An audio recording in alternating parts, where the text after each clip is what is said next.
Okay, so good afternoon. Periodic properties का get equip to JEE advance वाला part जो है वो डिस्कस करेंगे। थोड़ा सा वेट कर लेते हैं, कुछ लोग ज्वाइन कर रहे हैं अभी, देन स्टार्ट करते हैं।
हाँ, सारे क्वेश्चन ही डिस्कस करेंगे।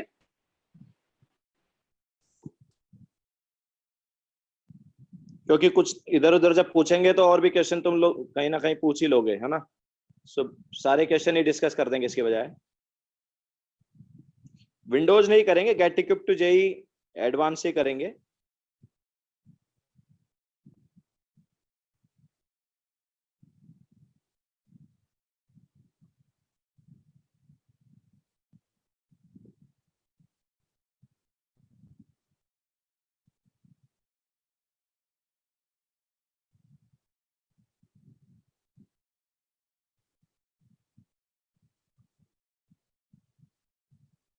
हाँ, get equip to JEE advance.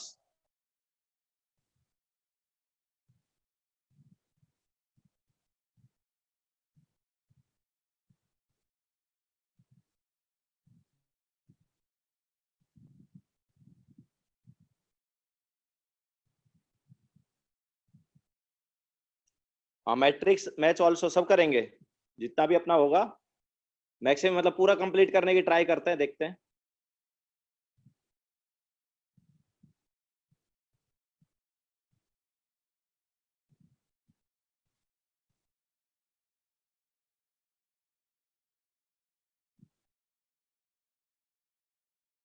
Passage and में करेंगे, किसी बैच में विशाल सर बोल रहे थे कि पैसेज करा दिया है, तो पैसेज वाला पार्ट एंड में करेंगे।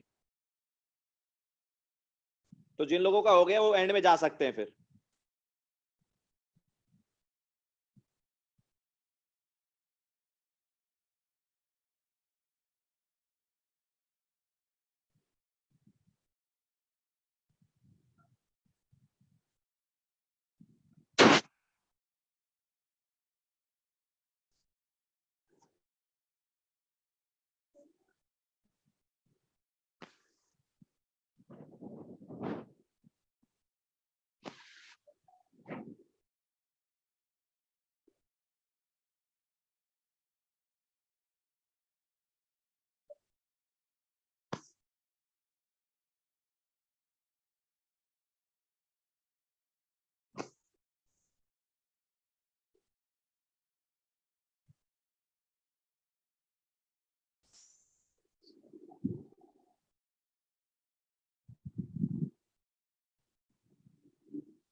Get equip to JEE advance बोला था, मेंस थोड़ी बोला है।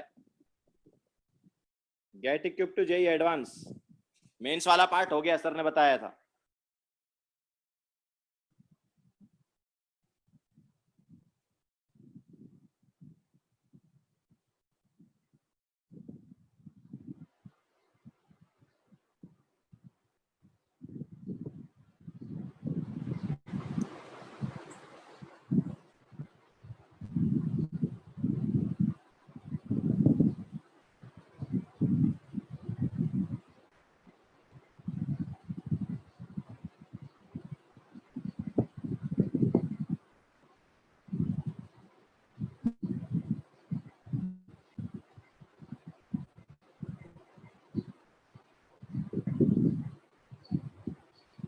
स्टार्ट करेगा?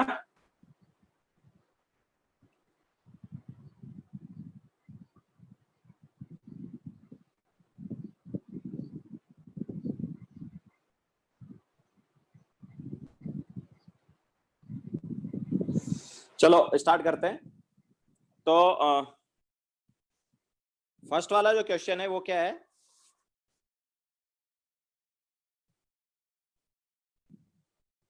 Which of the following statement is are correct? The electron affinity for sulfur is more negative than that of oxygen. Obviously first वाला तो करेक्ट है ना? ये जो है वो किसका ज्यादा होता है? ये सल्फर का ज्यादा होता है ऑक्सीजन से, तो फर्स्ट वाला करेक्ट है। Successive ionization energy of an atom always increases, ये भी करेक्ट है। ठीक है, IE1 is less than IE2 is less than IE3. This is also correct. Chlorine has larger atomic size as well as electron affinity than that of fluorine. This is also correct. तो electron affinity जो है वो किसका ज्यादा होता है? Chlorine का किससे? फ्लोरीन से। एंड ऑब्वियसली साइज भी अगर हम देखेंगे तो साइज भी क्लोरीन का ज्यादा होता है किससे? फ्लोरीन से। Then first ionization energy of AS is greater than that of SE। SE कौन से ग्रुप में आता है? SE सल्फर वाले ग्रुप में आता है, ठीक है। और AS जो है वो कौन से ग्रुप में आता है? नाइट्रोजन वाले में। तो नाइट्रोजन ग्रुप और ऑक्सीजन वाले ग्रुप को अगर हम कंपेयर करें तो नाइट्रोजन का ऑक्सीजन से ज्यादा होता था, और इसके साथ साथ फास्फोरस का सल्फर से ज्यादा होता था। इसके अलावा एस का एसई से ज्यादा होता था। यही था ना आयनाइजेशन एनर्जी का ऑर्डर। तो बेसिकली इसमें सब ऑप्शन करेक्ट आ रहे हैं। ओके, सारे ऑप्शन करेक्ट हैं क्या?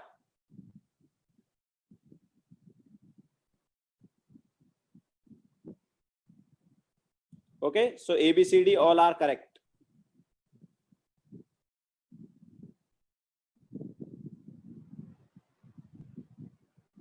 क्लियर है सभी को? नाउ नेक्स्ट चलते हैं।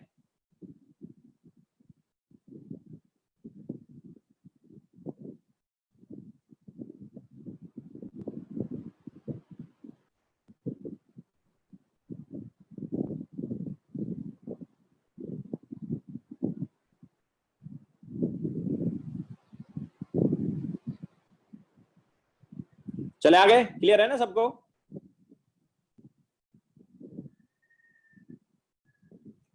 बी ऑप्शन कौन सा? बी ऑप्शन क्या था?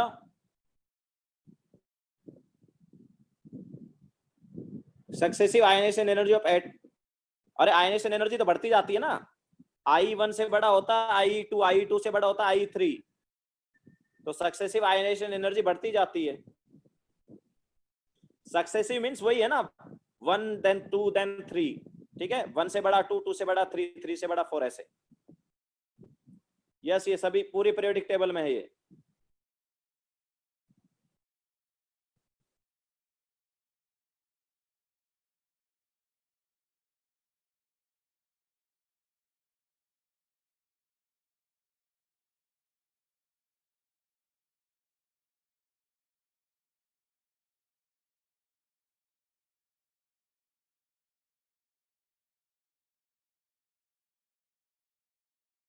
डी ऑप्शन में क्या डाउट है भाई? डी ऑप्शन करेक्ट है ना?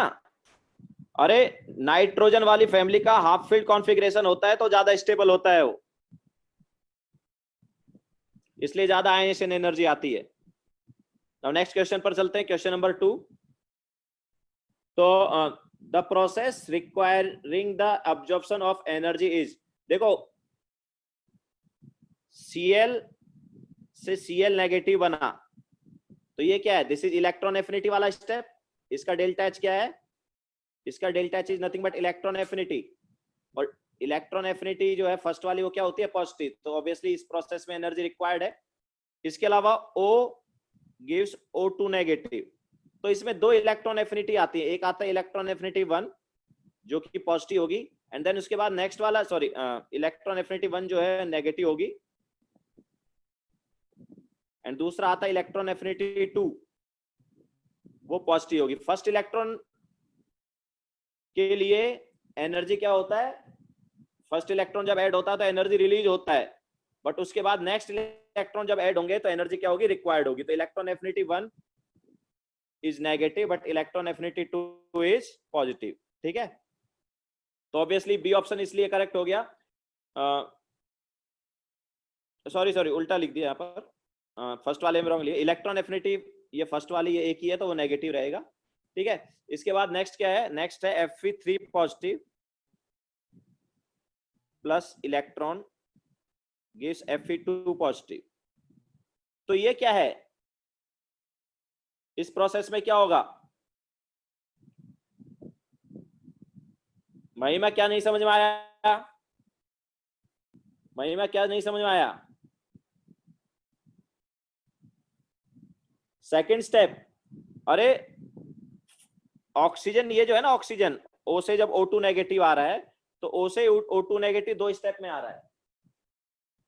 एक तो पहले O से O नेगेटिव बनता है, तो ये जो है इसमें इलेक्ट्रॉन एफिनिटी 1 है, एंड देन O नेगेटिव से O2 नेगेटिव बनता है, इसमें इलेक्ट्रॉन एफिनिटी 2 है। समझ आया? तो ओनली फर्स्ट इलेक्ट्रॉन एफिनिटी जो है वो नेगेटिव होती है, मतलब उसमें एनर्जी रिलीज होती है। उसके अलावा नेक्स्ट इलेक्ट्रॉन एफिनिटी जो है उसमें एनर्जी क्या होगी? रिक्वायर्ड होगी। Okay, now what about this? Fe3 positive plus electron gives Fe2 positive, तो इसमें एनर्जी क्या होगी, रिलीज होगी। क्यों? क्योंकि Fe2 पॉजिटिव जो है उससे जब हम एक इलेक्ट्रॉन निकालते हैं, Fe2 पॉजिटिव से क्या करते हैं, जब इलेक्ट्रॉन निकालते हैं तो एनर्जी यहां पर क्या होती है, रिक्वायर्ड होती है। तो अगर इसमें एनर्जी रिक्वायर्ड है तो ऊपर वाले स्टेप में एनर्जी क्या होगी, ऊपर वाले स्टेप में एनर्जी क्या हो जाएगी, फिर रिलीज हो जाएगी। तो ऊपर वाले स्टेप का डेल्टा एच नेगेटिव आएगा। ओके,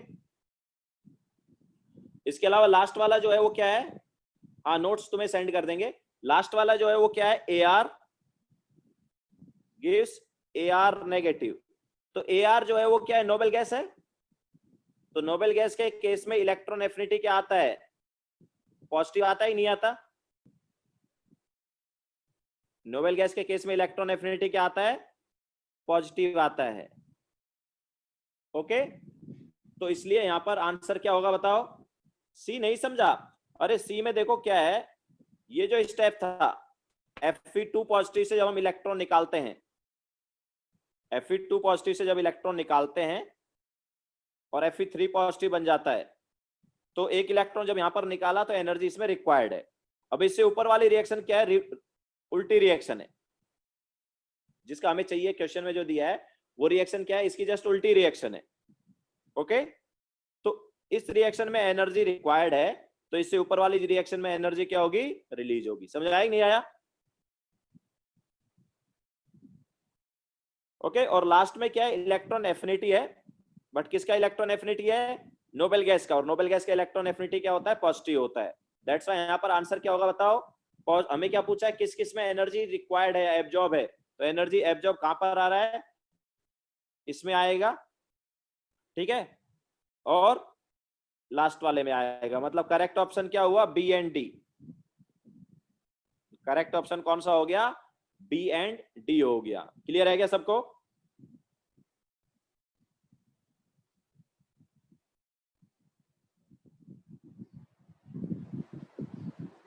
ओके, अब आगे चलते हैं। नेक्स्ट है, विच of the following statement, just ये तो यार नॉलेज बेस्ड है। मतलब कौन सा क्वेश्चन में तुम्हें डाउट है, मतलब how will you know that energy is release और एब्जॉर्ब, ये तो पता होना चाहिए ना। और आयनाइजेशन एनर्जी हमेशा पॉजिटिव रहती है, इलेक्ट्रॉन एफिनिटी फर्स्ट वाली ही जो है वही नेगेटिव होगी, बाकी सारी पॉजिटिव होती हैं। इसके अलावा नोबेल गैस की इलेक्ट्रॉन एफिनिटी जो है वो भी पॉजिटिव होती है।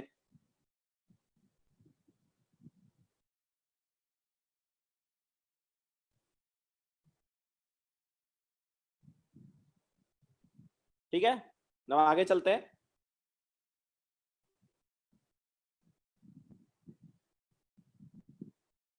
अर्नव Fe3 पॉजिटिव, देखो क्या है, तू Fe से एक इलेक्ट्रॉन निकाल दे, ठीक है, ये भी आयनेशन एनर्जी पॉजिटिव, ये ionisation energy, this is positive. दूसरा इलेक्ट्रॉन निकाल दे तो भी पॉजिटिव आएगा, पहले से ज्यादा रिक्वायर्ड है। तीसरा निकाल दे तो भी पॉजिटिव आएगा। सारी आयनेशन एनर्जी पॉजिटिव ही होती है। समझ आया कि नहीं आया? अर्नव समझ में आया कि नहीं आया? तो हमें ये वाला जो है इसका एनर्जी हमें पता है कि पॉजिटिव है, तो हमें इसका उल्टा रिएक्शन का दिया था। वो जो क्वेश्चन था उसमें क्या था, उल्टा रिएक्शन था, Fe3 पॉजिटिव से Fe2 पॉजिटिव। हमेशा जब हम इलेक्ट्रॉन रिमूव करते हैं तो एनर्जी क्या होती है, रिक्वायर्ड ही होती है। This is first ionisation energy, this is second ionisation energy, this is third ionisation energy of Fe। तो इस स्टेप में एनर्जी क्या है, इस स्टेप में एनर्जी रिक्वायर्ड है, तो ये जो हमने लिखा है इसमें एनर्जी क्या होगा, इस स्टेप में एनर्जी क्या होगा, रिलीज होगा। समझ आया? ठीक है, नाउ नेक्स्ट क्वेश्चन पर चलते हैं। Sign mistake in option C, क्या बात कर रहा है, ऑप्शन सी में कौन सा साइन मिस्टेक किया भाई, बराबर है, कोई साइन मिस्टेक नहीं है। Fe2 पॉजिटिव से जब हम इलेक्ट्रॉन रिमूव कर रहे हैं तो डेल्टा एच पॉजिटिव आ रहा है, ठीक है, लेकिन हमें क्या चाहिए, हमें ये चाहिए, ये वाली रिएक्शन का चाहिए, तो ये वाली रिएक्शन का डेल्टा एच नेगेटिव आएगा, कोई मिस्टेक नहीं है।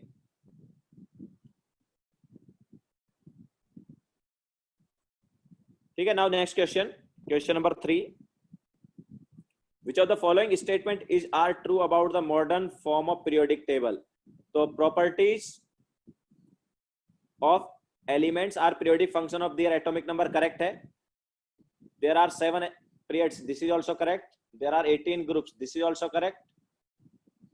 it has no separate position for isotopes, that is also correct। मतलब सारे करेक्ट है, ठीक है, इसमें तो कुछ बताने की जरूरत ही नहीं है, पूरा थ्योरी बेस्ड है। now next question, which of the following order is are correct? तो हमें यहां पर देखो क्या दिया है, पहला दिया है जेड इफेक्टिव, तो O2 negative, F negative, Na positive, Mg2 positive, all these are isoelectronic. सभी में इलेक्ट्रॉन कितने हैं, 10 इलेक्ट्रॉन है। ओके, सब में नंबर ऑफ इलेक्ट्रॉन्स कितने हैं, 10। What about proton? तो O2 नेगेटिव जो है उसमें 8 प्रोटॉन है, F नेगेटिव में 9 प्रोटॉन है, Na पॉजिटिव में 11 प्रोटॉन है, Mg2 पॉजिटिव में 12 प्रोटॉन है। तो देखो इलेक्ट्रॉन सेम है, बट नंबर ऑफ प्रोटॉन्स क्या हो रहे हैं, बढ़ रहे हैं। ठीक है, सो नंबर ऑफ प्रोटॉन जो है बढ़ रहे हैं, इलेक्ट्रॉन सेम है, तो क्या है, जेड इफेक्टिव बढ़ेगा ही नहीं बढ़ेगा, अट्रैक्शन बढ़ेगा ही नहीं बढ़ेगा। ठीक है, तो अट्रैक्शन बढ़ जाएगा, उसकी वजह से जो साइज है वो कम हो जाएगा। अट्रैक्शन बढ़ेगा तो साइज क्या हो जाएगा, डिक्रीज हो जाएगा। ओके, मतलब अगर हम यहाँ पर साइज कंपेयर करें तो O2 नेगेटिव से छोटा होगा F नेगेटिव, F नेगेटिव से छोटा होगा Na पॉजिटिव, Na पॉजिटिव से छोटा होगा Mg2 पॉजिटिव। ओके, तो साइज छोटा होता जाएगा, तो A option is correct, increasing Z effective. Second है इंक्रीजिंग साइज, तो साइज सबसे बड़ा किसका है, O2 नेगेटिव का, ऑब्वियसली वो रॉन्ग दिया है, उसमें Mg2 पॉजिटिव का साइज सबसे बड़ा दिया है, तो वो रॉन्ग है। देन इंक्रीजिंग आयनाइजेशन एनर्जी, तो देखो जितना ज्यादा जेड इफेक्टिव होगा, जितना ज्यादा जेड इफेक्टिव होगा उतना ही ज्यादा क्या होगा, आयनाइजेशन एनर्जी होगा। ठीक है, सो आयनाइजेशन एनर्जी बढ़ेगा।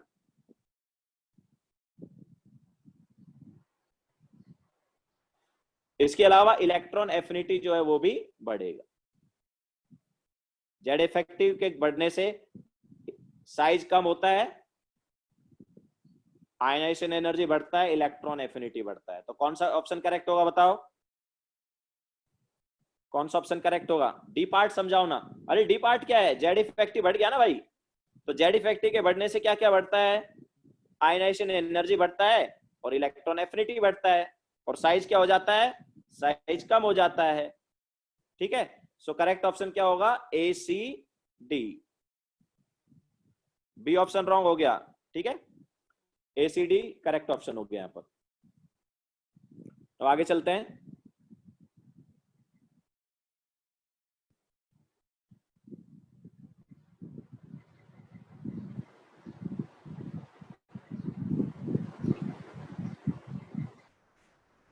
ठीक है, तो फिफ्थ वाले में क्या, which of the following is are correct order of arrangement. यार ध्रुव अनम्यूट वगैरह करने, मैं सारे क्वेश्चन करा रहा हूं ना, अनम्यूट करने लगे फिर क्या है, उसमें टाइम चला जाता है।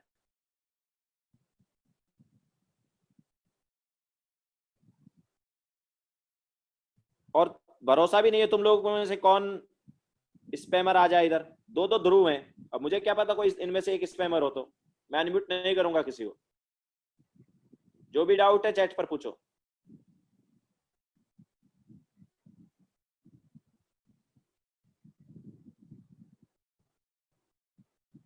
ठीक है, so which of the following is are correct order of arrangement. तो देखो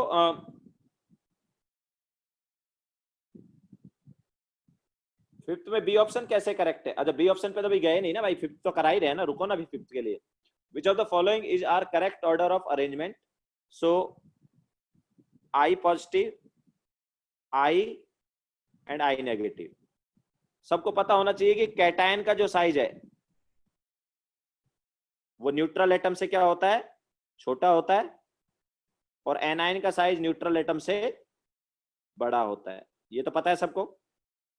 तो यहाँ पर ऑर्डर हमारे पास ये रहेगा। तो उन्होंने कौन सा ऑर्डर दिया, उन्होंने उल्टा ऑर्डर दिया, तो ऑब्वियसली ए तो रॉन्ग हो गया। इसके अलावा इलेक्ट्रॉन एफिनिटी जो है, इलेक्ट्रॉन एफिनिटी अगर तुम्हें पता हो तो क्लोरीन का इलेक्ट्रॉन एफिनिटी फ्लोरीन से ज्यादा होता है, ये पता है ना सबको। क्लोरीन का इलेक्ट्रॉन एफिनिटी फ्लोरीन से ज्यादा होता है, एंड देन उसके बाद डिक्रीज होता है, मतलब chlorine then bromine then iodine. तो ऑब्वियसली बी ऑप्शन भी रॉन्ग हो गया है। ठीक है, बी ऑप्शन में क्या दिया है, इलेक्ट्रॉन एफिनिटी फ्लोरीन का सबसे ज्यादा दिया है, तो that is also wrong. A option wrong था, बी ऑप्शन भी रॉन्ग हो गया है। Then O2 negative, O negative, O positive. O positive है कि O2 पॉजिटिव है, O पॉजिटिव है। तो अब यहां पर वही है कि नेगेटिव आयन है, ये सेम कॉन्सेप्ट लगाएंगे। कैटायन का साइज एनायन से बड़ा होता है ना, सॉरी कैटायन का साइज एनायन से छोटा होता है, तो सेम कॉन्सेप्ट लगाएंगे। तो O2 नेगेटिव जो है उसका साइज सबसे बड़ा होगा, O नेगेटिव का छोटा होगा, एंड O पॉजिटिव का सबसे छोटा होगा। ठीक है। अच्छा, ये जेड इफेक्टिव दिया है एक्चुअली, सी ऑप्शन में जेड इफेक्टिव दिया, नॉट साइज। तो सी ऑप्शन में देखो क्या है, O2 negative, O negative and O positive. तीनों में अगर हम प्रोटॉन की बात करेंगे तो प्रोटॉन कितने हैं तीनों में, 8 प्रोटॉन है। बट अगर हम इलेक्ट्रॉन की बात करेंगे तो इसमें 10 इलेक्ट्रॉन, इसमें 9 इलेक्ट्रॉन और इसमें 8 इलेक्ट्रॉन। तो ऑब्वियसली सबसे ज्यादा अट्रैक्शन किस केस में होगा, लास्ट वाले केस में सबसे ज्यादा होगा। ठीक है, सो जेड इफेक्टिव किसका सबसे ज्यादा है, अगर हम जेड इफेक्टिव कंपेयर करें तो O पॉजिटिव का सबसे ज्यादा है, देन उससे कम O नेगेटिव का है, और सबसे कम O2 नेगेटिव का है। O2 नेगेटिव का जेड इफेक्टिव सबसे कम क्यों है, क्योंकि उसमें 8 प्रोटॉन बहुत ज्यादा इलेक्ट्रॉन को अट्रैक्ट कर रहे हैं ना। लेकिन O पॉजिटिव, एक मिनट रुक, थोड़ा सा रॉन्ग किया हमने, लास्ट वाले में 7 प्रोटॉन ही। हाँ, सो O पॉजिटिव में 8 इलेक्ट्रॉन जो है वो 8 प्रोटॉन जो है 7 इलेक्ट्रॉन को अट्रैक्ट कर रहे हैं। तो सबसे ज्यादा अट्रैक्शन इस केस में हो रहा होगा।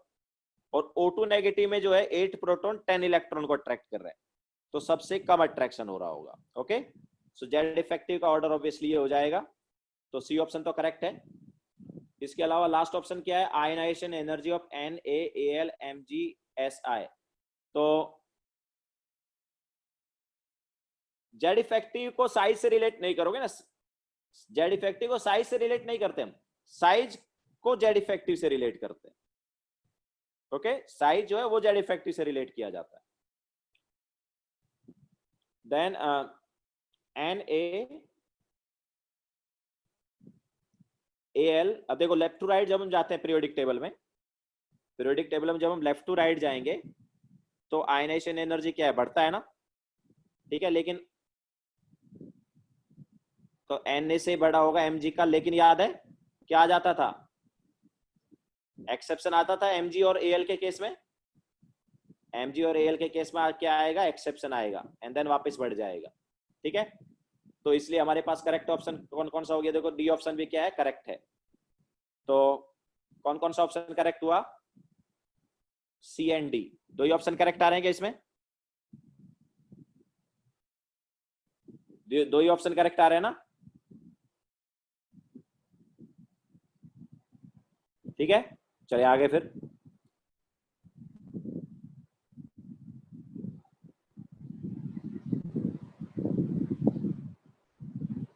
यस ध्रुव, वो जो Mg और Al में जो एक्सेप्शन आता है वो किसकी वजह से आता है, हम Al में इलेक्ट्रॉन कहां से रिमूव करते हैं, Al में इलेक्ट्रॉन P से रिमूव करते हैं, और Mg में इलेक्ट्रॉन कहां से रिमूव करते हैं, Mg में इलेक्ट्रॉन S से रिमूव करते हैं। तो दो चीजें होती हैं, एक तो ऑब्वियसली S से रिमूव करना डिफिकल्ट होता है कंपेयर टू P। ठीक है, इसके अलावा दूसरा क्या है कि ये स्टेबल कॉन्फ़िगरेशन भी है, ऐसे भी हम बोल सकते हैं। तो दोनों रीजन हो जाते हैं इसके। ठीक है, तो आगे चलते हैं।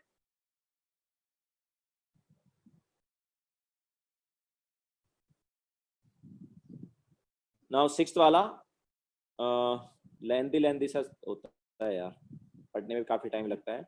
तो if the same element is forming oxides in different oxidation state, then which of the following statement are correct? The oxides will be neutral in nature, in which element will be in its highest oxidation state? देखो क्या है कि जितना ज्यादा oxidation state होगा उतना ज्यादा acidic character बढ़ता है, ये पता है क्या? ये पता है एसिडिक कैरेक्टर ऑफ ऑक्साइड, ठीक है? जितना ज्यादा ऑक्सीडेशन स्टेट होगा उतना ज्यादा एसिडिक कैरेक्टर ऑफ ऑक्साइड रहेगा। तो ऑब्वियसली ए ऑप्शन रॉन्ग हो गया, क्योंकि वो क्या बोल रहा है, हायर वाले का न्यूट्रल है, तो वो तो रॉन्ग हो गया। That oxide will be in highest acidic in nature in which element will be, तो बी ऑप्शन करेक्ट आ गया, ठीक है? क्योंकि बी ऑप्शन ही हम जो बोल रहे हैं वो बी ऑप्शन ही है। Then that oxide will be amphoteric in nature in which element will be in highest oxidation state, that is also wrong, क्योंकि highest वाला acidic है। now that oxide will be less acidic in nature in which element will be in lowest, तो इसी का उल्टा हो गया। तो ऑब्वियसली करेक्ट ऑप्शन कौन कौन से हैं? बी ऑप्शन करेक्ट है एंड डी ऑप्शन करेक्ट है। एम्फोटेरिक का मतलब क्या होता है? एम्फोटेरिक मतलब जो एसिड एंड बेस दोनों का काम करे, वो एम्फोटेरिक होता है। एम्फोटेरिक का कंडीशन कुछ है नहीं यार, मतलब वही है कि वो एसिड एंड बेस दोनों से काम, दोनों की तरह काम करेगा, और कोई कंडीशन तो क्या है, ठीक है? जैसे एल के ऑक्साइड है Al2O3, ये एम्फोटेरिक होता है। ZnO ये एम्फोटेरिक होता है, ठीक है? कुछ कुछ हमारे पास जो है एम्फोटेरिक है। हाँ याद कर लो, देखो चलो बता देता हूं तुम्हें।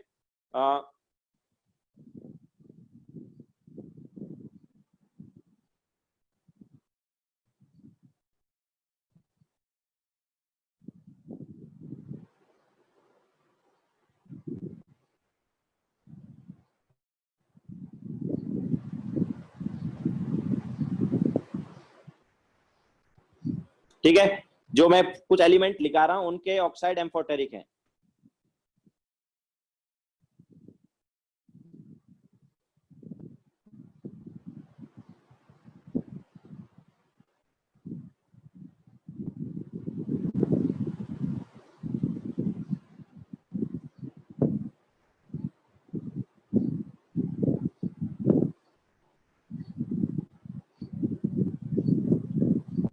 ये जो है इनके एलिमेंट, मतलब इनके ऑक्साइड जो है वो क्या होते हैं? एम्फोटेरिक होते हैं। याद रखने का एक तरीका है, यस जी है, याद रखने का एक तरीका है, अगर ये मतलब हिंदी में लिख रहे हैं हम, जनाबे आली ने,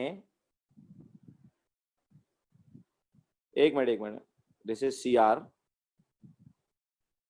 जनाबे आली ने बेकार गाया पंजाबी सॉन्ग।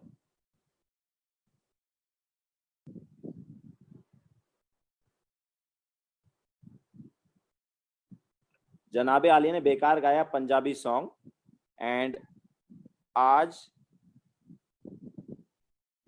सब भिखारी गए, ठीक है? ऐसे दोनों को याद रख लो, ऊपर वाले को नीचे वाले को। तो इनके जो ऑक्साइड्स हैं वो क्या होते हैं? एम्फोटेरिक होते हैं, ठीक है? चलेगा, याद रख लोगे ना अभी? तो जैसे ZnO Al2O3 मैंने बताए थे, वो एम्फोटेरिक थे, और एम्फोटेरिक क्या है? जो एसिड एंड बेस दोनों का काम करे। तो आगे चलते हैं। तो क्वेश्चन नंबर 7 जो है वो हो गया हमारा। नाउ हाँ GA है, this is GA, gallium.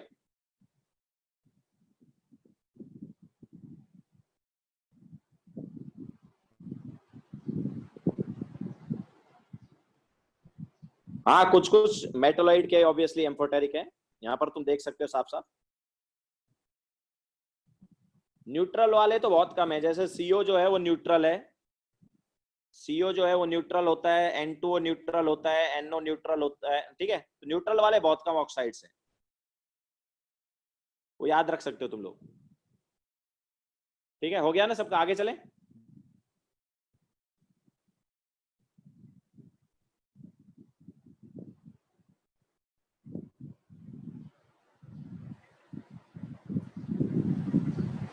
Bismuth, BI is bismuth, this is bismuth. अच्छा भिकारी, भिकारी लिखा है वो।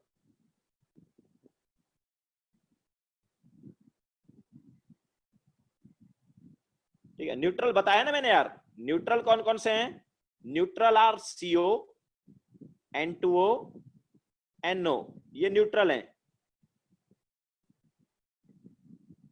These are neutral.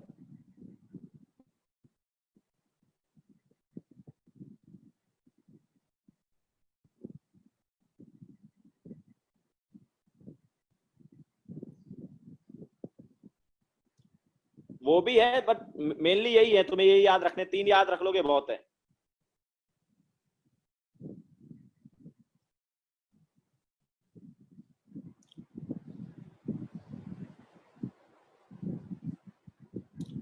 पांच छह हैं टोटल एसिड, सॉरी ऑक्साइड जो न्यूट्रल हैं, वो 3 मेनली ये हैं जो हमने लिखे हैं। ठीक है, आगे चलते हैं। Now question number 7। तो select the correct statements. Ionization energy increases for each successive electron removal, वही देखो अभी थोड़ी देर पहले जो देखा था वही वाला है। ठीक है, तो ऑब्वियसली आयनाइजेशन एनर्जी बढ़ता जाएगा, कर लिया ऑलरेडी हमने। Helium has highest ionization energy in periodic table, तो दिस इज आल्सो करेक्ट।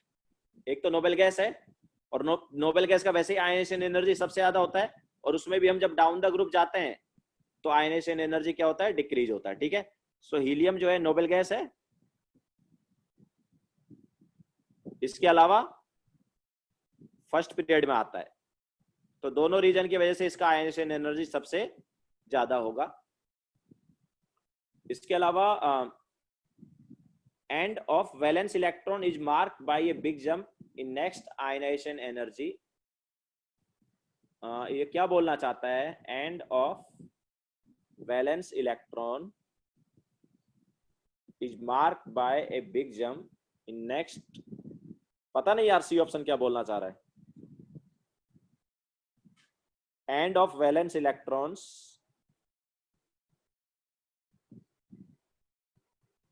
किसी बुकलेट में कुछ और है क्या ऑप्शन सी में लिखा हुआ?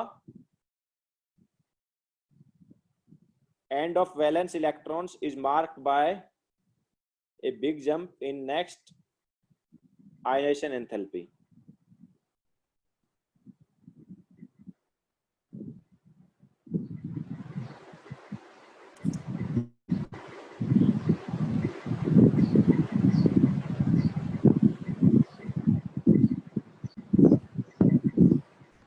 तो आयनाइजेशन एनर्जी देख के बताते कौन से पीरियड है, तो उसमें इसका तो कोई लेना देना ही नहीं है ना यार, इसमें तो and of valence electron.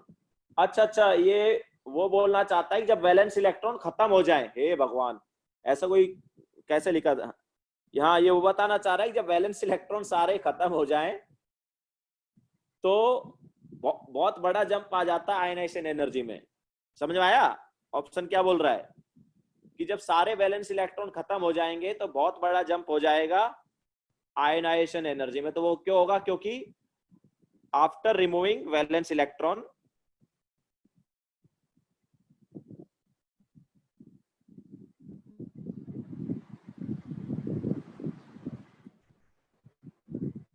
after removing valence electron, valence shell electron configuration will be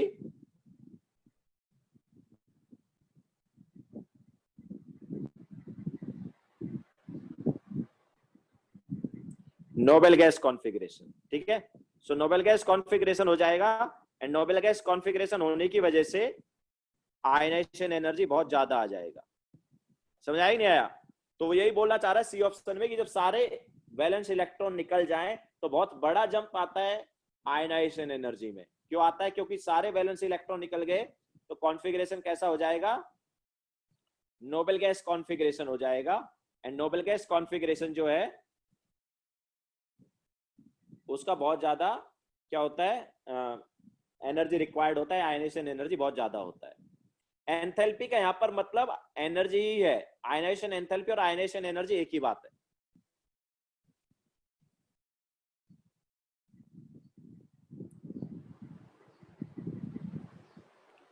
hydrogen से अगर इलेक्ट्रॉन निकल के भाई तो प्रोटॉन बन जाएगा ना। हाइड्रोजन में एक इलेक्ट्रॉन एक प्रोटॉन है, तो अगर इलेक्ट्रॉन निकल गया तो क्या बन जाएगा, प्रोटॉन बन जाएगा वो, मतलब hydrogen nucleus. Now D option क्या बोल रहा है, removal of electron from orbitals bearing lower n value is easier than from orbital having higher n value. तो ये रॉन्ग हो गया, क्योंकि हायर वाले एन से इलेक्ट्रॉन को इजीली निकाला जा सकता है, ठीक है। लोअर एन से इलेक्ट्रॉन निकालना क्या होगा, डिफिकल्ट होगा। तो जितना ज्यादा एन होगा, जितना ज्यादा एन होगा उतना ही कम क्या हो जाता है, आयनाइजेशन एनर्जी हो जाता है, ठीक है। सो लास्ट वाला ऑप्शन रॉन्ग है, बाकी करेक्ट थे। तो ए करेक्ट है, बी करेक्ट है और सी भी करेक्ट है। ओके, तीन ऑप्शन करेक्ट हैं। ऑब्वियसली ए ऑप्शन करेक्ट क्यों है, पहले भी हमने बताया है कि सक्सेसिव आयनाइजेशन एनर्जी जो है बढ़ती जाती है।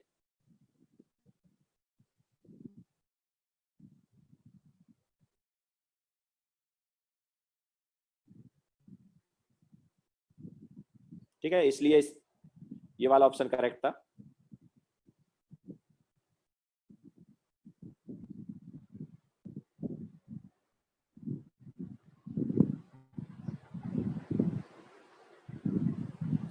H पॉजिटिव एक्चुअली वाटर में H3O पॉजिटिव फॉर्म में एग्जिस्ट करता है। H पॉजिटिव जस्ट प्रोटॉन है, तो प्रोटॉन तो एग्जिस्ट करता ही नहीं है ना, वो किसी के साथ बॉन्ड बनाता है।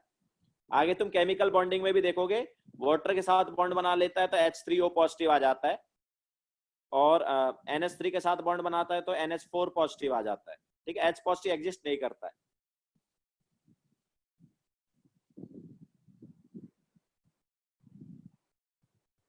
यस दीप, करेक्ट बोल रहे हो तुम। Sir how to predict number of valence electron in an atom. देखो नंबर ऑफ वैलेंस इलेक्ट्रॉन जो है, मतलब वैलेंस सेल के इलेक्ट्रॉन, तो वो आयनाइजेशन एनर्जी का डेटा दिया तो वहां से पता चल जाता है तुम्हें। जैसे हमारे पास आयनाइजेशन एनर्जी का डेटा दिया तो कौन से वाले में बिग जंप आया, कितने इलेक्ट्रॉन निकालने के बाद बिग जंप आ रहा है, वो इंपॉर्टेंट है। तो वहां से पता चलता है तुम्हें नंबर ऑफ वैलेंस इलेक्ट्रॉन या वैलेंसी, ठीक है। कल बाकी सर कराने वाले हैं ना, फिर से रिवीजन लेने वाले हैं ना सर, तो देख लेना। डी इनकरेक्ट क्यों है, डी इनकरेक्ट इसलिए ना यार कि ये एन बढ़ाने पर तो आयनेशन एनर्जी कम होता है ना, मतलब इलेक्ट्रॉन निकलना डिफिकल्ट होता है।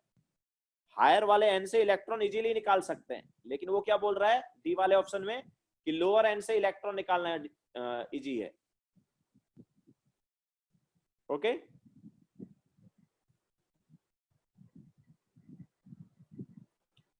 Now question number 8, to successive ionization enthalpy of an element m r 170। अच्छा देखो, यहीं से तुम्हें पता चल जाएगा जो मुझसे बोल रहे थे कि सर वैलेंसी क्या है, या वैलेंस इलेक्ट्रॉन कैसे देखेंगे। इस वाले डेटा से देखो, पहला और सेकंड, मतलब this is ionization energy 1, this is ionization energy 2 and this is ionization energy 3।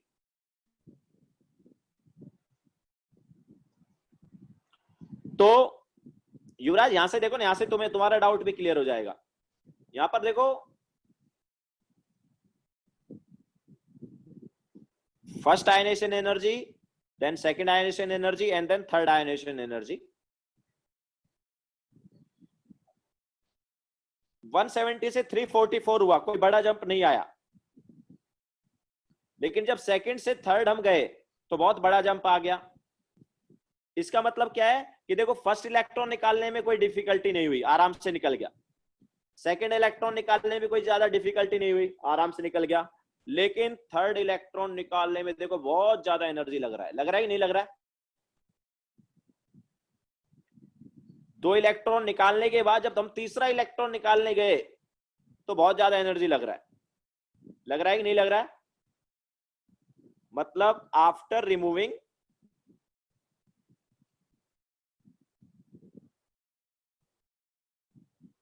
two electrons,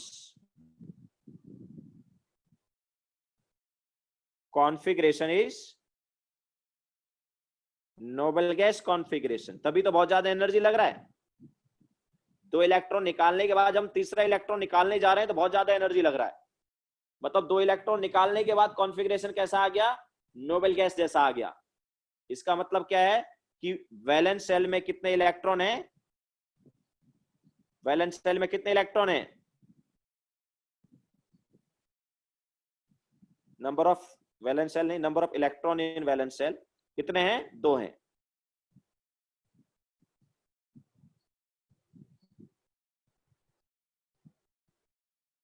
ठीक है, तो वैलेंस शेल में 2 इलेक्ट्रॉन है, हम बोल सकते हैं वैलेंसी जो है वो हमारे पास 2 है।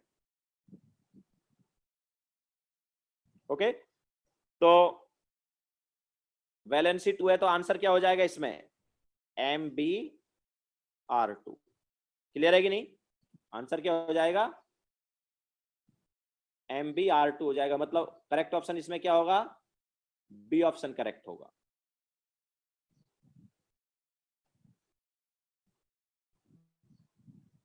सर कैसे, sir I know that concept but about the jump but I can mistake while counting, like if it's 2 I right 3 please. देखो क्या है, पहला इलेक्ट्रॉन निकाला, आराम से निकल गया, दूसरा इलेक्ट्रॉन निकाला, थोड़ी सी ज्यादा एनर्जी लगी, ज्यादा एनर्जी बहुत ज्यादा नहीं लग रही है, तो 2 इलेक्ट्रॉन आराम से निकल गए। तीसरा इलेक्ट्रॉन निकाल रहे हैं तो बहुत ज्यादा एनर्जी लग रही है, तीसरा इलेक्ट्रॉन निकाल रहे हैं तो बहुत ज्यादा एनर्जी लग रही है। ओके, तो बहुत ज्यादा एनर्जी लग रही है, मतलब कि 2 इलेक्ट्रॉन निकालने के बाद वो क्या है, तीसरा इलेक्ट्रॉन निकालने में डिफिकल्टी हो रही है। 2 इलेक्ट्रॉन तो आराम से निकल गए, तीसरा इलेक्ट्रॉन निकालने में क्या हो रही है, डिफिकल्टी हो रही है। अगर तीसरा इलेक्ट्रॉन निकालने में डिफिकल्टी हो रही है, मतलब 2 इलेक्ट्रॉन निकालने के बाद वो नोबेल गैस बन गया, 2 इलेक्ट्रॉन निकालने के बाद वो क्या बन गया, नोबेल गैस बन गया। ओके, मतलब कि वैलेंस शेल में 2 इलेक्ट्रॉन है, तीसरा इलेक्ट्रॉन नोबेल गैस से निकलेगा। समझ आया कि नहीं आया, वैलेंस शेल में कितने इलेक्ट्रॉन, सबसे आउटर सेल जो है उसमें 2 इलेक्ट्रॉन थे जो कि निकल गए, इतना एनर्जी देने पर दोनों इलेक्ट्रॉन निकल गए। अब तीसरा इलेक्ट्रॉन वैलेंस नोबेल से निकल रहा है, मतलब वैलेंस शेल में 2 इलेक्ट्रॉन, तो number of electrons in valence shell 2 आ गया, और number of valence shell electron ही क्या होता है, वैलेंसी होता है, मतलब वैलेंसी इज 2। ठीक है, नाउ मेटल पे कितना चार्ज है, +2 चार्ज है, और Br पे कितना चार्ज है, -1 होता है, Br का वैलेंसी -1 होता है। तो फॉर्मूला क्या बना, फॉर्मूला बन गया MbR2। समझ आया कि नहीं आया, फॉर्मूला क्या बनेगा, MbR2 बनेगा। ठीक है, मेटल का वैलेंसी 2 है, यहां पर हमने ये जो वैलेंसी निकाला किसका निकाला भाई, मेटल का निकाला है ना, तो मेटल का वैलेंसी क्या आया, 2 आया। ओके, तो मेटल का वैलेंसी 2 और Br का -1 होता है, तो यहां से देखो क्या आएगा, MbR2 आ जाएगा फॉर्मूला। ना आगे चलते हैं, क्वेश्चन नंबर 9।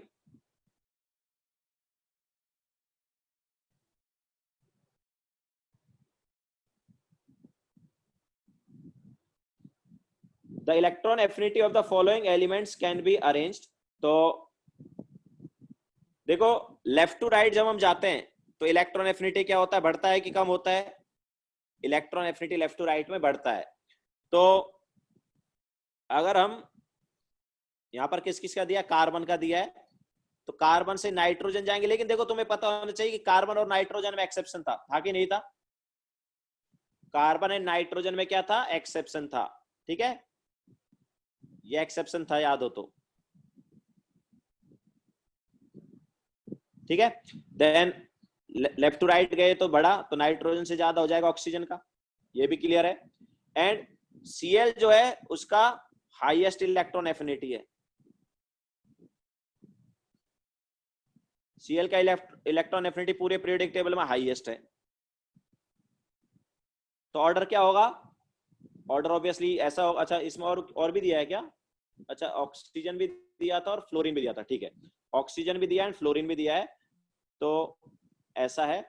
ठीक है, और अब देखो तो कौन सा ऑप्शन करेक्ट लग रहा है इसमें, Cl का सबसे ज्यादा एंड फर्स्ट वाला ऑप्शन Cl सबसे ज्यादा, कार्बन सबसे कम, मतलब कार्बन नाइट्रोजन से कम आ रहा है, तो फर्स्ट तो रॉन्ग हो गया क्योंकि कार्बन का ज्यादा होगा नाइट्रोजन से। ठीक है, तो फर्स्ट रॉन्ग हो गया यहाँ पर। हाँ वो हाफ फील्ड कॉन्फ़िगरेशन के कारण है, नाइट्रोजन का हाफ फील्ड कॉन्फ़िगरेशन है, तो इलेक्ट्रॉन क्यों लेगा, वो नहीं लेगा, तो उसकी इलेक्ट्रॉन एफिनिटी कम आती है।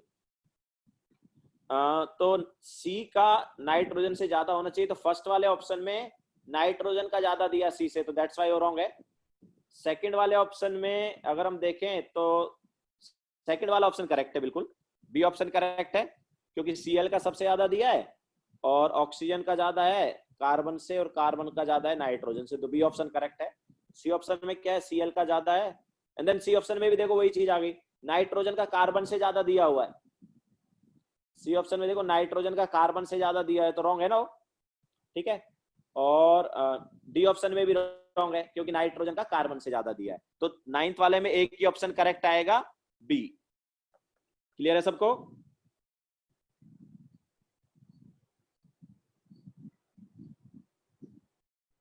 ठीक है, नाउ नेक्स्ट वाला चलते हैं। The electronic configuration of an element X is 1s2 2s2 2p6।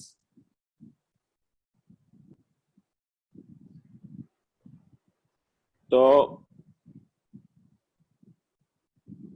कहाँ गया, एक मिनट रुको।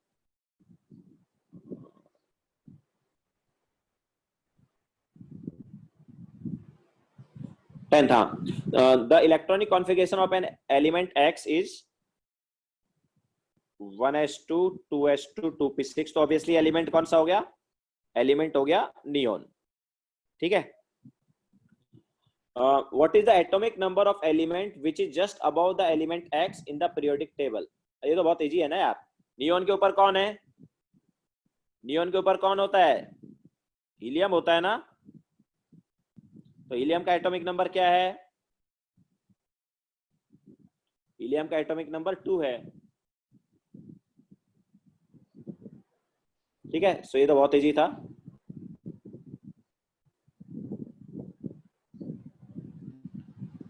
तो ए ऑप्शन आ जाएगा। नहीं, ऐसे क्वेश्चन जेई एडवांस में इतना इजी नहीं आएगा, हाँ जेई मेंस में आ सकता है, इतना सिंपल जेई एडवांस में नहीं आएगा। हाँ, थोड़ा नीचे का जरूर पूछ सकते थे, ये उन्होंने क्या है कि ये उन्होंने ऊपर का बहुत इजी वाला पूछ दिया। अगर नीचे के तो थर्ड या फोर्थ पीरियड वगैरह के पूछते, मतलब थर्ड या फोर्थ पीरियड का दिया होता है देन उससे अबव वाला पूछते तो पूछ सकते हैं। एकदम फर्स्ट और सेकंड पीरियड का कोई नहीं पूछेगा, वो तो बहुत सिंपल हो जाता है।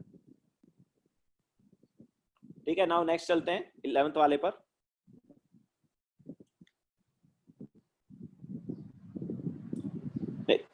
पूरा पीरियोडिक टेबल ऐसे लर्न करने की जरूरत है नहीं,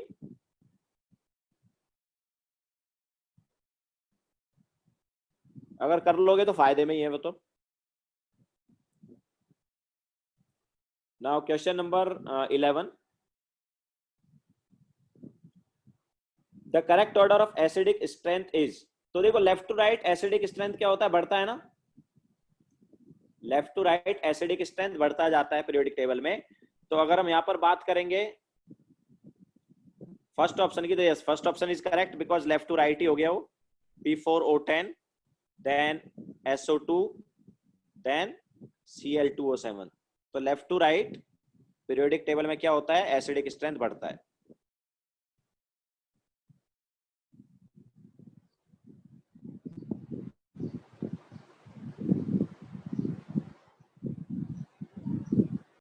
किसका बढ़ता है, ऑक्साइड का, ठीक है। लेफ्ट टू राइट ऑक्साइड का एसिडिक स्ट्रेंथ बढ़ता है। So first option is correct.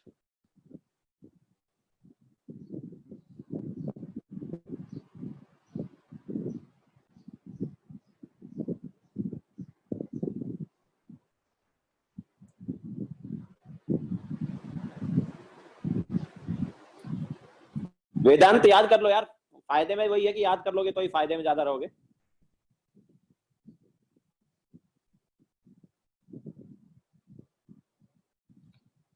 अगर याद रख सकते हो पीरियोडिक टेबल तो प्लस पॉइंट ही है, तो बुरी बात थोड़ी है। नहीं रख पा रहे हो तो ठीक है, याद रख लोगे तो अच्छी बात है। अच्छा, इसके अलावा बाकी ऑप्शन देखो, CO2 N2O4 SO3। तो ये रॉन्ग हो गया क्योंकि CO2 से ज्यादा होगा N2O4 का, CO2 से ज्यादा किसका होगा, N2O4 का हो गया, तो बी ऑप्शन इसलिए रॉन्ग हो गया। सी ऑप्शन भी रॉन्ग है, क्यों, क्योंकि सी ऑप्शन में देखो क्या है, Na2O जो है उससे ज्यादा एसिडिक कौन होगा, Al2O3 ज्यादा एसिडिक होगा। ठीक है, तो ये ऑप्शन भी रॉन्ग हो गया, उन्होंने उल्टा दिया था। और डी ऑप्शन की बात करें तो डी ऑप्शन में देखो क्या है, BeO जो है वो ज्यादा एसिडिक होगा CEO से। Down the group acidic strength क्या होता है, down the group acidic strength कम होता जाता है ना। तो BeO जो है वो ज्यादा एसिडिक होना चाहिए किससे, CaO से। दैट्स व्हाई वो भी रॉन्ग हो गया। तो करेक्ट ऑप्शन यहाँ पर एक ही आ रहा है, ए ऑप्शन।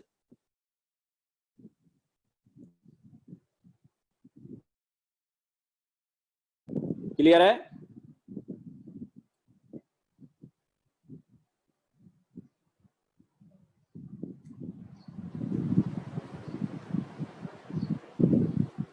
अब पीरियोडिक टेबल को याद रखने की अगर हम बात करें तो S एंड P ब्लॉक को ग्रुप वाइज याद रखो, एंड D ब्लॉक और F ब्लॉक को पीरियड वाइज याद रखो।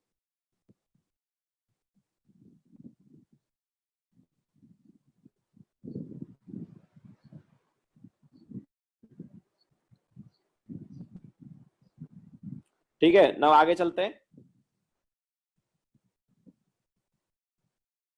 तो question number 12, which of the following statement is are true, ionization energy is inversely proportional to screening effect, this is correct।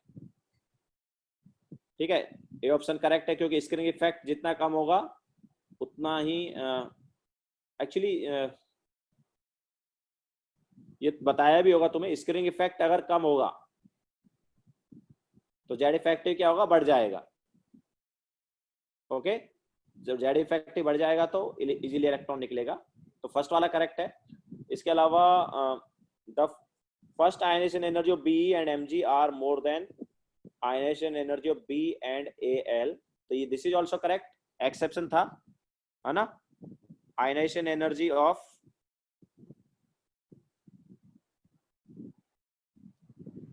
Be and B में जब हम देखते हैं तो किसका ज्यादा होता है, बीई का।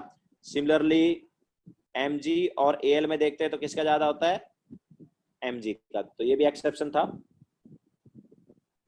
इसके बाद atomic radius, atomic and ionic radius of niobium and, तो एनबी एंड साइज, साइज की बात करेंगे तो साइज जो है तुम्हें पता होना चाहिए।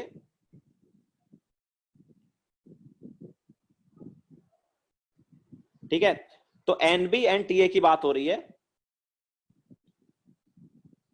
तो देखो ये जो है ना, अगर हम बात करें, ये बात हो रही है फाइव, देखो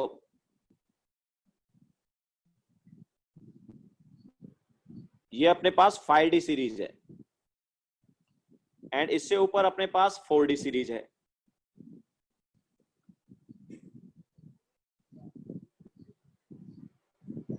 ठीक है, तो Y और La के अलावा, Y और La के अलावा बाकी जो एलिमेंट्स हैं उनका साइज ऑलमोस्ट सेम रहता है दोनों सीरीज में। Y और La के अलावा बाकी एलिमेंट का साइज क्या होता है, सेम होता है। मतलब Zr और HF का साइज ऑलमोस्ट सेम होगा, NB एंड TA का ऑलमोस्ट सेम होगा। ठीक है, तो साइज जो है मतलब radius of 4D series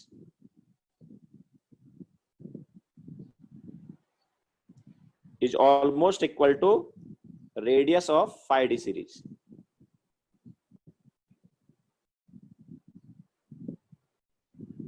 LA और Y में नहीं है एक्सेप्शन, मतलब उसमें ये चीज फॉलो नहीं हो रही है। Y और LA में फॉलो नहीं होती, उसके बाद वाली जो एलिमेंट है उनमें फॉलो होती है। मतलब कि ZR से लेकर CD एंड HF से लेकर HG। ठीक है, मतलब ZR और HF का सेम है, जैसे यहां पर ऊपर भी हमने लिखा है ZR और HF का सेम होगा, इसी टाइप से NB एंड TA का सेम होगा। समझाया? तो ये साइज ऑलमोस्ट क्या रहता है, सेम रहता है। So C option is also correct. Electron affinity of sulphur is greater than oxygen, this is also correct. तो सारे ऑप्शन करेक्ट हो गए ना। हाँ मैंने बताया ना, याद रख लोगे तो अच्छी बात है। मैंने एक बैच में पढ़ाया है सीरीज को, मतलब याद रखने का एक तरीका बताया है, मैं तुम्हें ग्रुप सेंड कर दूंगा, ग्रुप पे सेंड कर दूंगा इसके साथ साथ। ठीक है, तो सी फिर से एक बार बता देता हूं मैं क्या बोल रहा हूं कि 4D series and 5D series जो है दोनों का साइज ऑलमोस्ट सेम होता है। 4D series and 5D series जो है दोनों का साइज ऑलमोस्ट क्या होता है, सेम होता है। लेकिन ये 4D सीरीज में देखो क्या है, पहला एलिमेंट जो है वो LA है, सॉरी Y है, और 5D सीरीज में पहला एलिमेंट LA है। तो Y और LA में फॉलो नहीं हो रहा है, उसके बाद में फॉलो होता है ये वाला हम जो बता रहे हैं एक्सेप्शन। ठीक है, Y और LA में देखेंगे तो LA का ज्यादा होता है, Y का कम होता है, लेकिन उसके बाद में ये चीज फॉलो हो रही है। 4D सीरीज आता है कौन से पीरियड में आता है 4D सीरीज, ये आता है 5th पीरियड में, और 5D सीरीज आता है 6th पीरियड में। ओके, इसके अलावा लास्ट वाला ऑप्शन जो है इलेक्ट्रॉन एफिनिटी है, तो इलेक्ट्रॉन एफिनिटी तो पता ही है कि ऑक्सीजन का कम होता है, सल्फर का ज्यादा होता है। तो यहां पर सारे ऑप्शन करेक्ट आ गए, ABCD।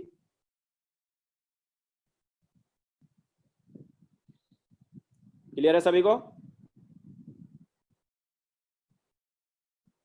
आगे चले।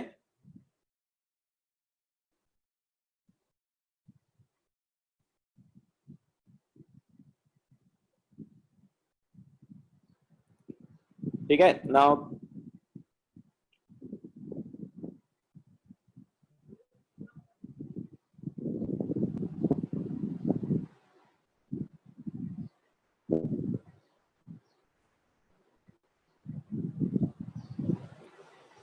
तो क्वेश्चन नंबर 12 के बाद नेक्स्ट क्वेश्चन 13 लेते हैं।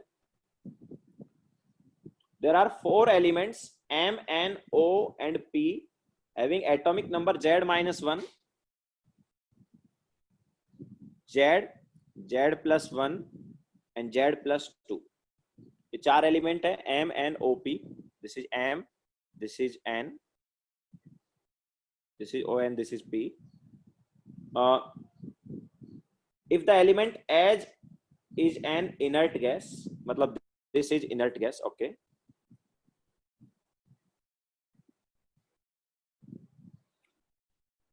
Select the correct answer from the following. तो अगर ये इनर्ट गैस है तो ये हेलोजन ग्रुप हो गया, और ये एल्कली मेटल हो गया, और ये एल्कलाइन मेटल हो गया, एल्कलाइन अर्थ मेटल। ठीक है, तो क्या क्या सेलेक्ट करना भाई? M has most electron gain enthalpy in respective period. M मतलब halogen, yes this is correct. ठीक है, ये ऑप्शन करेक्ट है क्योंकि M क्या है, हेलोजन, तो हेलोजन का इलेक्ट्रॉन एफिनिटी सबसे ज्यादा होता है, तो करेक्ट है। O is an alkali metal, this is also correct. P exists in +2 oxidation state, this is also correct. इसके अलावा none of the above, ये तो ऑब्वियसली रॉन्ग हो गया, तो करेक्ट आंसर इसमें क्या है? करेक्ट आंसर इसमें हो गया A, B and C। Now question number next.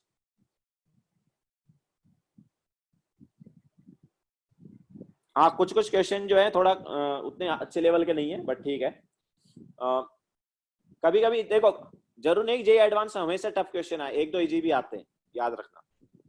JEE advance में हर टाइप के क्वेश्चन आते हैं, 20% इजी रहते हैं, 20% बहुत टफ होते हैं, और बाकी 60% जो है मॉडरेट होते हैं।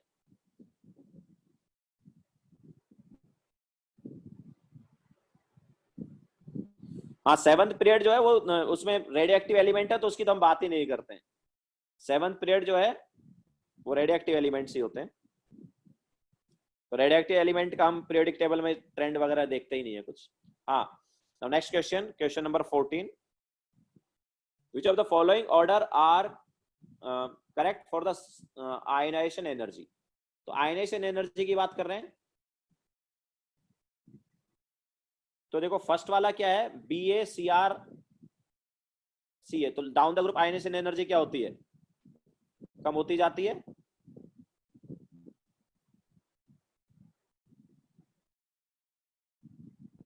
ठीक है, तो down the group ionization energy कम होगी, तो उसका ऑर्डर ये है। इसके अलावा left to right ionization energy क्या है, बढ़ता जाएगा। ठीक है, तो left to right ionization energy बढ़ेगा, लेकिन एक्सेप्शन आ जाता है किसमें, नाइट्रोजन और ऑक्सीजन वाले पे एक्सेप्शन आ जाता है। इसके अलावा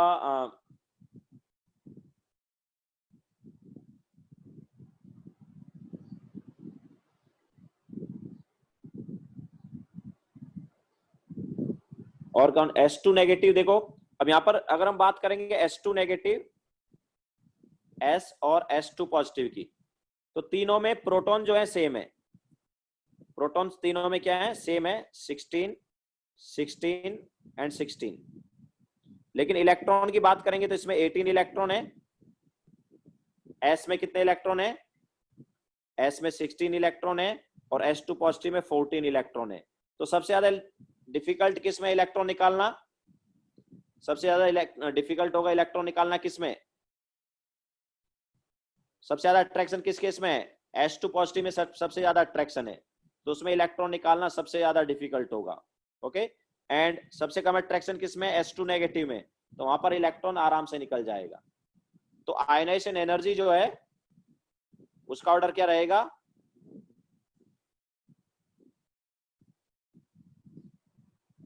ठीक है, ये आयनाइजेशन एनर्जी का ऑर्डर हो गया। इसके अलावा लास्ट ऑप्शन क्या है, BaAlSi। तो Al और Si में अगर तुम देखोगे तो यस, Al एंड Si का करेक्ट है।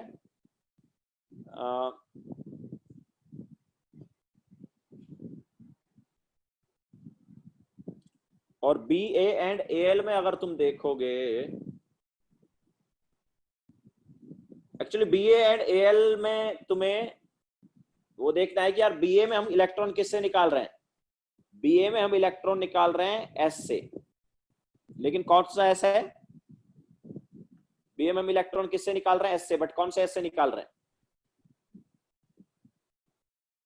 कौन सा पीरियड में आता है Ba, Ba जो है 5th पीरियड में आता है, 5th में आता है, 6th में आता है, 6th में आता है ना।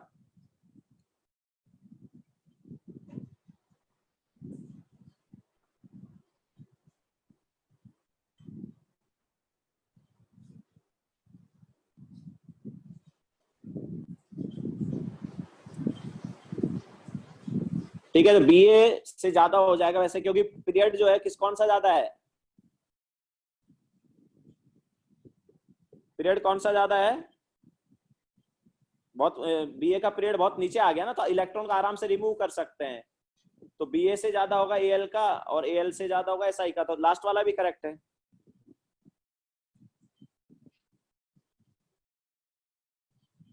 ठीक है, लेफ्ट टू राइट जाते हैं तो आयनाइजेशन एनर्जी बढ़ता जाता है, तो Al से ज्यादा होना चाहिए Si का, तो वो तो करेक्ट है। और Ba और Al में कंपेयर करेंगे तो Ba से ज्यादा हो जाएगा Al का, बिकॉज Ba में हम इलेक्ट्रॉन रिमूव करेंगे 6s से, और Al में रिमूव करेंगे, Al में हम रिमूव करेंगे कौन से, 3p से। ठीक है, Al में हम 3p से रिमूव करेंगे, और Ba में 6s से रिमूव करेंगे, तो ऑब्वियसली 6s से इलेक्ट्रॉन निकालना बहुत इजी होगा। अच्छा, आंसर की में डी नहीं दिया, 1 मिनट, फिर हम चेक कर लेते हैं, देखो डेटा चेक कर लेते हैं, डेटा से और क्लियर हो जाएगा। मेरे ख्याल से तो यही करेक्ट ऑर्डर होना चाहिए, फिर भी डेटा चेक कर लेते हैं आयनाइजेशन एनर्जी का।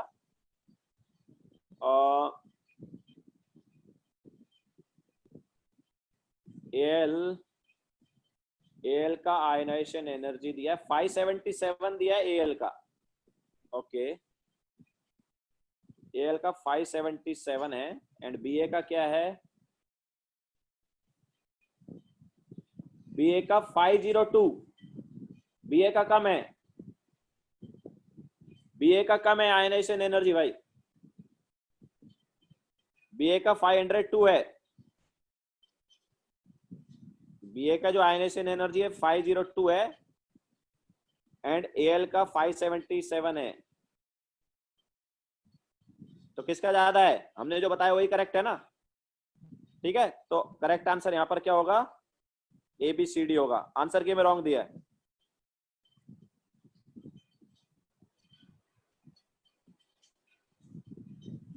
ठीक है, करेक्ट आंसर इज ABCD। चले आगे। रीजन, किस चीज का रीजन पूछ रहा है ध्रुव?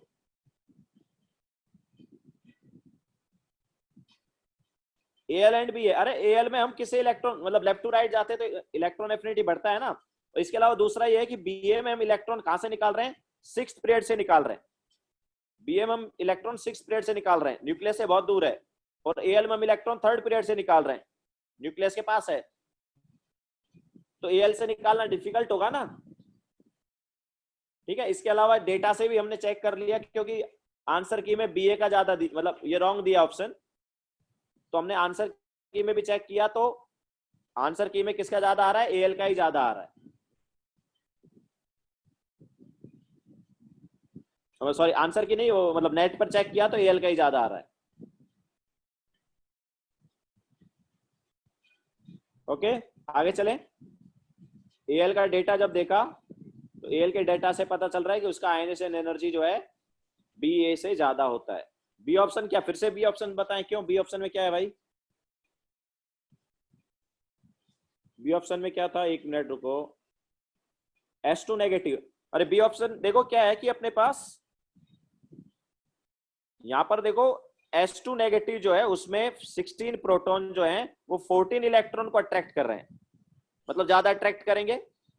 किससे? यहां पर देखो S2 नेगेटिव में क्या है? 16 इलेक्ट्रॉन, सॉरी 16 प्रोटॉन 18 इलेक्ट्रॉन को अट्रैक्ट करें। तो सबसे ज्यादा इन तीनों में जब देखेंगे तो सबसे ज्यादा अट्रैक्शन किस में होगा? S2 पॉजिटिव में होगा। ओके, तो S2 पॉजिटिव में सबसे ज्यादा अट्रैक्शन है, इसलिए इलेक्ट्रॉन निकालना सबसे ज्यादा डिफिकल्ट होगा।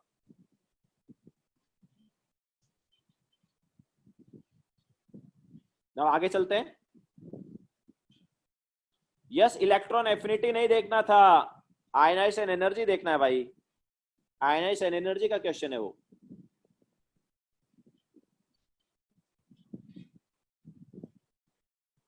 Now question number 15।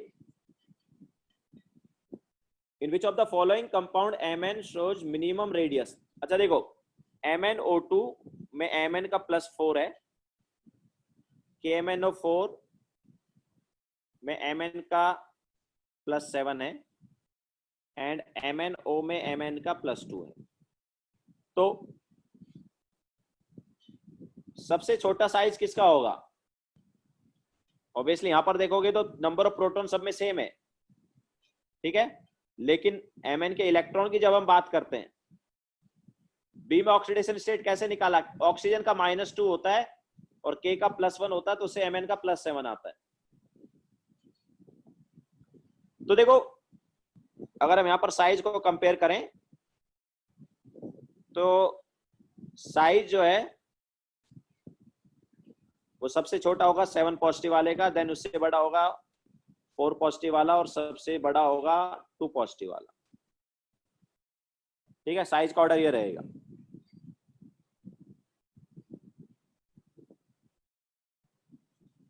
देखो यहां पर क्या है, आगे तो ऑक्सीडेशन स्टेट निकालना और डिटेल में बताएंगे। के जो है ना, के MnO4, तो इसमें इसका तुम्हें पता है कि +1 है, यहां पर हर ऑक्सीजन का -2 है, तो Mn का +7 आएगा। समझाया? हर ऑक्सीजन का -2 है तो सारे ऑक्सीजन का क्या हो गया? -8 हो गया। ओके, इसका +1 है तो इसका कितना होना चाहिए? फिर +7 होना चाहिए, बिकॉज ओवरऑल ये न्यूट्रल है। ठीक है, KMnO4 ओवरऑल क्या है? न्यूट्रल है। हाँ, तो करेक्ट क्या पूछा उन्होंने? मिनिमम रेडियस किसका है? तो ऑब्वियसली बी ऑप्शन जो है वो करेक्ट है। मिनिमम किसका होगा? KMnO4 का या Mn7 पॉजिटिव का। Now question number 16। Which of the following statement is are correct? तो generally the radius trend and the ionization energy trend across a period are opposite. बिल्कुल सही बोल रहे हैं। लेफ्ट टू राइट क्या होता है? लेफ्ट टू राइट जब हम जाते हैं तो साइज क्या होता है? साइज डिक्रीज होता है, बट आयनेशन एनर्जी क्या होता है? बढ़ता है। ठीक है, सो दिस इज करेक्ट। इसके अलावा metallic and covalent radius of potassium are this. तुम्हें सभी को पता होना चाहिए कि कोवेलेंट रेडियस जो है छोटी होती है, मेटालिक रेडियस बड़ी होती है, ठीक है। So R C is smaller than R M. Metallic radius जो है बड़ी होती है, कोवेलेंट रेडियस छोटी होती है। Amongst Li positive, Be positive, B positive, C positive, Li positive has highest ionization energy. This is also correct. क्यों? Li positive is noble gas configuration. ठीक है, Li positive जो है this is noble gas configuration. तो noble gas configuration है, that's why ionization energy क्या होगा, बहुत ज्यादा होगा. So atomic size of Al and Ga are almost same. तो ये एक्सेप्शन था, पता होगा सभी को. Radius of Al and radius of Ga almost क्या होता है, सेम होता है. एक्सेप्शन था ना, ठीक है. डाउन द ग्रुप साइज बढ़ता है, बट यहाँ पर एक्सेप्शन आता था Al एंड Ga में, बताया होगा सर ने. तो सारे ऑप्शन इसमें करेक्ट आ गए, ऑलमोस्ट सेम है ये. और एक्चुअली देखते हो ना, मतलब तुम वैल्यू अगर देखोगे ना Al एंड Ga की, तो Ga का साइज जो है वो छोटा होता है Al से. एग्जैक्ट वैल्यू अगर तुम यहाँ पर देखने जाओगे तो Ga का साइज Al से छोटा हो जाएगा, मतलब कम हो जाएगा, थोड़ा सा कम होता है, ठीक है. तो वैसे तो ऑलमोस्ट इक्वली बोल देते हैं उस चीज को, तो ये एक्सेप्शन आता है. अरे यस यार, लेक्चर में तुमने ध्यान नहीं दिया होगा, सर ने एक्सेप्शन बताया होगा. यस बोल रहे हैं कि सर ने एक्सेप्शन नहीं बताया Al एंड Ga का. बाकी लोग बताओ, एक्सेप्शन बताया कि नहीं बताया सर ने Al एंड Ga का? साइज का एक्सेप्शन नहीं बताया, साइज एंड आयनाइजेशन एनर्जी बताया था. लोग तो मैसेज में बोल रहे हैं बताया है, तो फिर मना क्यों कर रहे हो, नहीं बताया? ठीक है, तो साइज में भी एक्सेप्शन होता है एंड आयनाइजेशन एनर्जी में भी एक्सेप्शन होता है, दोनों में होता है.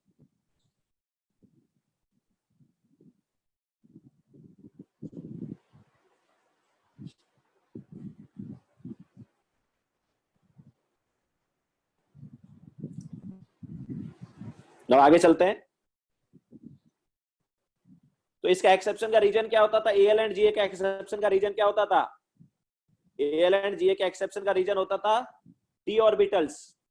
ओके, Al और Ga के बीच में क्या आ जाते हैं? d ऑर्बिटल्स आ जाते हैं, जिनका पुअर स्क्रीनिंग इफेक्ट होता है.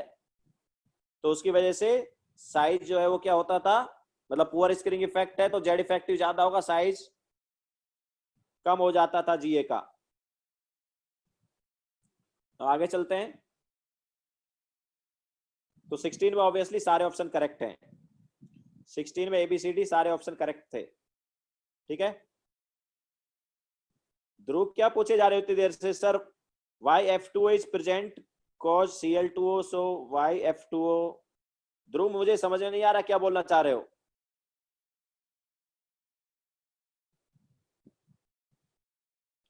Now next question 17.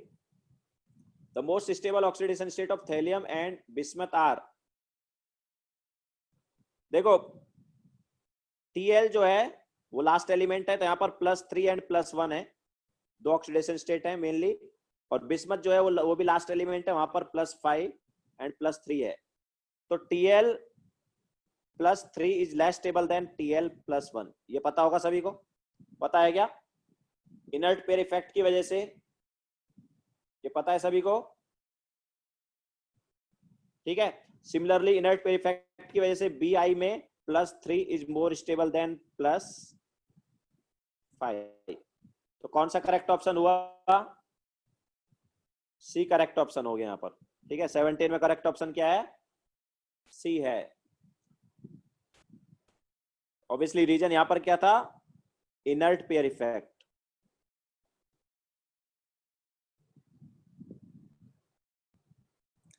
Now question number 18.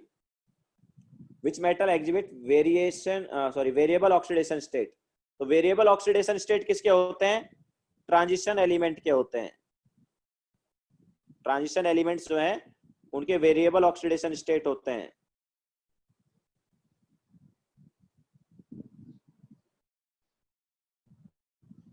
तो कौन कौन से हो गए फिर यहाँ पर? Obviously transition element except Zn का नहीं होता, Zn का एक ही है। ठीक है, तो करेक्ट आंसर यहां पर क्या हो जाएगा? करेक्ट आंसर ऑब्वियसली एक ही हुआ, ये तो सी ऑप्शन ही हुआ। ठीक है, एक ही आ रहा है इसमें, बाकी तो ट्रांजिशन है ही नहीं, तो एक ही आएगा। नाउ 18 के बाद नेक्स्ट क्वेश्चन 19। एल का नहीं होता, एल का +3 होता है भाई, एल का एक ही होता है +3, एल का +3 होता है, +1 नहीं होता।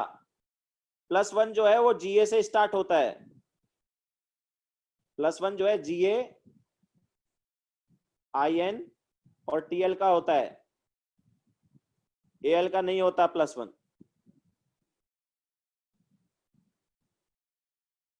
और वहां पर भी स्टेबिलिटी ऐसे होती थी, याद हो तो, टीएल का सबसे ज्यादा स्टेबिलिटी होता था +1 में, जीए का +1 में सबसे कम स्टेबिलिटी था। एल +1 का कोई एलिमेंट नहीं होता है, सॉरी कोई कंपाउंड नहीं होगा एल +1 का। नाउ नेक्स्ट है क्वेश्चन नंबर 19।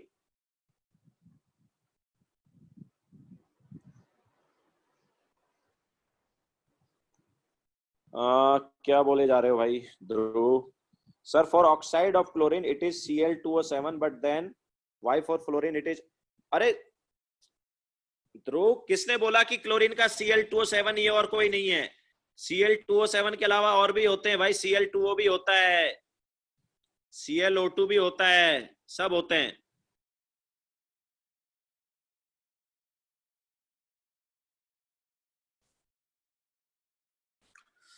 ठीक है, नाउ क्वेश्चन नंबर 19। आगे पीरियोडिक ये सॉरी इससे पढ़ लेना तुम लोग, क्या बोलते हैं, केमिकल बॉन्डिंग और आइडिया लग जाएगा अभी, रुको। केमिकल बॉन्डिंग और पूरा पी ब्लॉक पढ़ा है, पता चल जाएगा धीरे धीरे। Which of the following statements are correct? CS plus ion is least hydrated as compared to other alkali metal ions। इसके अलावा अब देखो, हाइड्रेशन एनर्जी की बात हो रही है ना, ए ऑप्शन में क्या हो रही है, हाइड्रेशन एनर्जी की बात हो रही है। तो या तो हाइड्रेशन एनर्जी जो है, याद है साइज पे डिपेंड करता था, तो साइज सबसे छोटा Li का होता था, Li पॉजिटिव का, तो उसका हाइड्रेशन एनर्जी सबसे ज्यादा,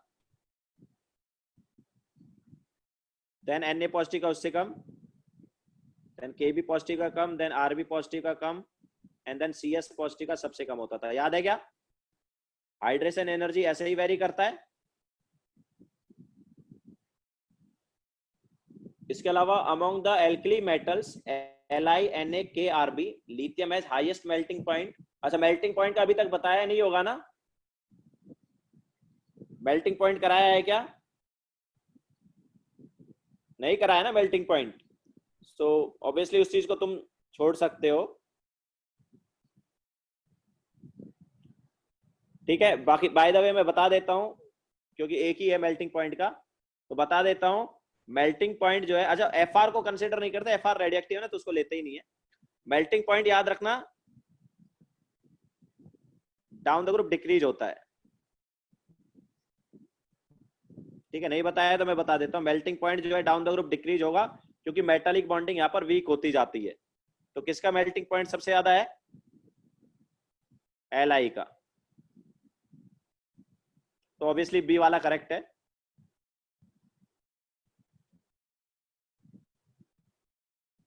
ये मेल्टिंग पॉइंट का ऑर्डर होगा। Among transition elements group 3 elements have highest density. तो ये वाला जो है ये रॉन्ग है, क्यों? क्योंकि डेंसिटी जो है increases from left to right, तो ऑब्वियसली राइट साइड वालों का तो ज्यादा डेंसिटी हो जाएगा ना, डेंसिटी जो है वो इंक्रीज होगा लेफ्ट टू राइट, तो ऑब्वियसली थर्ड पीरियड से राइट वाले जो पीरियड है उनका ज्यादा डेंसिटी होगा, तो ये रॉन्ग हो गया। इसके अलावा group 14 elements are metal, metalloid as well as non metal. तो ग्रुप 14 में हमारे पास सब है, कार्बन, ठीक है। तो इसमें सब आ रहे हैं, मेटल नॉन मेटल सब आ गए। ये जो है स्टार्टिंग वाला ये नॉन मेटल हो गया, बीच के दोनों क्या हो गए, बीच के दोनों को जनरली मेटलॉइड बोल देते हैं।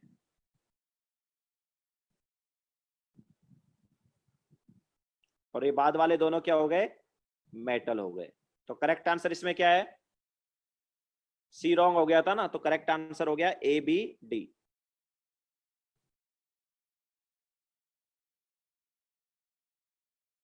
डेंसिटी का ट्रेंड देखो ऐसा है कि लेफ्ट टू राइट भी डेंसिटी बढ़ता है और डाउन द ग्रुप भी डेंसिटी बढ़ता है, याद रखना। डेंसिटी लेफ्ट टू राइट भी बढ़ेगा एंड डाउन द ग्रुप भी बढ़ेगा।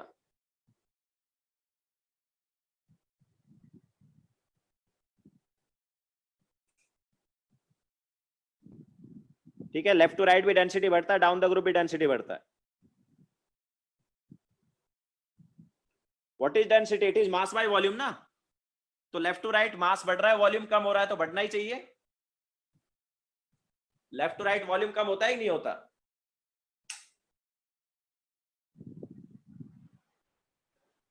और डाउन द ग्रुप मास भी बढ़ता है, वॉल्यूम भी बढ़ता है, दोनों बढ़ते हैं। डाउन द ग्रुप मास भी बढ़ता है, वॉल्यूम भी बढ़ता है, लेकिन मास ज्यादा फैक्टर से बढ़ता है। ओके, इसलिए डेंसिटी बढ़ जाता है। तो एबीडी जो है वो करेक्ट हो गया।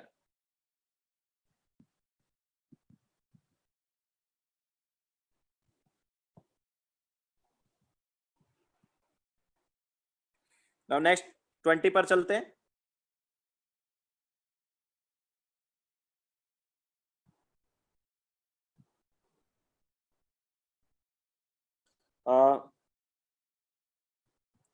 The graph shows the variation of ionization potential with atomic number in second period.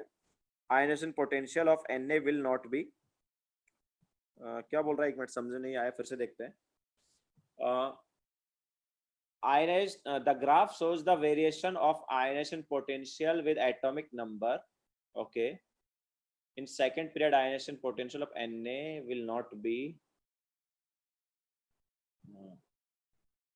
अच्छा, सेकंड पीरियड वाले एलिमेंट्स का आयनेशन एनर्जी दिया है, आयनेशन पोटेंशियल दिया है, और वो बोल रहा है कि Na जो है वो कहां पर होगा। हाँ, यही बोल रहा है क्या। The graph shows the variation of ionisation potential with atomic number in second period, ionisation potential of Na will not be. तो Na का कहां पर नहीं होगा ये वो बताना चाह रहा है। ठीक है, तो Na का देखो obviously ionization potential of Na की अगर हम बात करें तो सबसे पहले वो बात कर रहा है Ne का, तो Ne और Na में किसका आयनाइजेशन पोटेंशियल ज्यादा है, Ne का ज्यादा है ना। ओके, तो Ne का ज्यादा है तो ऑब्वियसली Ne से नीचे रहेगा, क्लियर है कि नहीं। Ne से क्या रहेगा, नीचे। What about fluorine, what about fluorine.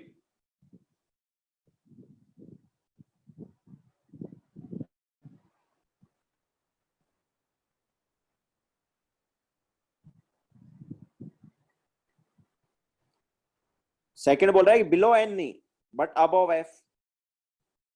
Fluorine and वहां पर हम कंपेयर करेंगे तो फ्लोरीन का भी ज्यादा होता है, हेलोजेंस का आयनेशन एनर्जी काफी ज्यादा होता है। सोडियम जो उसका तो आयनेशन एनर्जी बहुत कम होगा। क्यों कम होगा, क्योंकि इजीली इलेक्ट्रॉन निकल जाएगा। ओके, वैसे भी तुम इस चीज को पता है कहां से देख सकते हो, अगर तुम्हें ज्यादा प्रॉब्लम होती है ना कि यार फ्लोरीन और Na का कैसे कंपेयर करें, तो इसके लिए तुम क्या देखो, इसके लिए तुम Li और Na का कंपेयर कर लो। तुम्हें पता है Li का ज्यादा है Na से, ठीक है, और Li का Na से ज्यादा है, फिर Li से तुम फ्लोरीन को कंपेयर कर दो, क्योंकि लेफ्ट टू राइट हम क्या बोलते हैं कि बढ़ता जाता है। ठीक है, तो इन दोनों से हम कंक्लूजन निकाल सकते हैं कि यार फ्लोरीन का जो है वो Na से ज्यादा होगा। समझ आया कि नहीं आया, समझ आया सबको। ठीक है, तो ऑब्वियसली Na का फ्लोरीन से भी नीचे होगा और Ne से भी नीचे होगा। इसके अलावा बिटवीन O एंड N, तो ऑब्वियसली ये भी रॉन्ग ही है ना। अच्छा, सर मुझे नहीं समझा, ठीक है भाई तुम्हें और समझा देते हैं, चलो। आयनाइजेशन एनर्जी कंपेयर करो, एन ए कहां पर होगा, ठीक है देखो, चलो इसको और हम तुम्हें पूरा बता देते हैं अभी। जब हम बात करते हैं ionization energy of L I and N A की, तो down the group ionization energy क्या होता जाता है, down the group ionization energy क्या होता जाता है, कम होता जाता है। तो एल आई का ज्यादा, एन ए का कम, ठीक है। फिर देखो एल आई वाले ग्रुप में अगर हम कंपेयर करेंगे, तो एल आई से ज्यादा हो गया किसका, left to right ionization energy बढ़ रहा है ना, तो left to right ionization energy बढ़ रहा है, तो एल आई से ज्यादा हो गया बी का, फिर बी से कम हो जाता है बोरोन का, ठीक है। फिर वापस बढ़ता है, बोरोन से ज्यादा हो जाता है कार्बन का, कार्बन से ज्यादा हो जाता है नाइट्रोजन का, फिर वापस कम हो जाता है नाइट्रोजन और ऑक्सीजन में एक्सेप्शन आता है। देन ऑक्सीजन से ज्यादा हो जाता है फ्लोरीन का, और फ्लोरीन फिर नियोन का तो बहुत ही ज्यादा हो जाएगा, बिकॉज वो नोबल गैस है। अब एन ए कहां पर एग्जिस्ट करेगा इसमें बताओ, एन ए तो यार इधर आ जाएगा ना, आएगा ही नहीं आएगा, मतलब एन ए का तो सबसे कम हो रहा है, एन ए जो है उसका आयनेशन एनर्जी क्या आएगा, सबसे कम आएगा, मतलब एन ए का आयनेशन एनर्जी जो है कार्बन से भी कम होगा, ठीक है। तो जो हमें दिए हुए हैं उसमें क्या है, एक तो एल आई दिया, तो एल आई का तो बता ही दिया हमने, एल आई से कम होगा। इसके अलावा एन ए का और किससे कम होगा, एन ए का फ्लोरीन से भी कम होगा, एन ए का नियोन से भी कम होगा, एन ए का मतलब सबसे कम होगा, ऑक्सीजन से भी कम होगा, एन ए का नाइट्रोजन से भी कम होगा, ठीक है, तो सबसे कम है।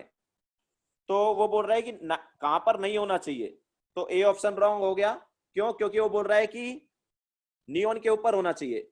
नियोन के ऊपर होने का मतलब क्या है कि नियोन से ज्यादा आयनेशन एनर्जी होनी चाहिए, ग्राफ में नियोन के ऊपर अगर हम एन ए को रख रहे हैं, इसका मतलब क्या है, ionization energy of N A is greater than neon, तो वो तो रॉन्ग हो गया, वहां पर नहीं होना चाहिए।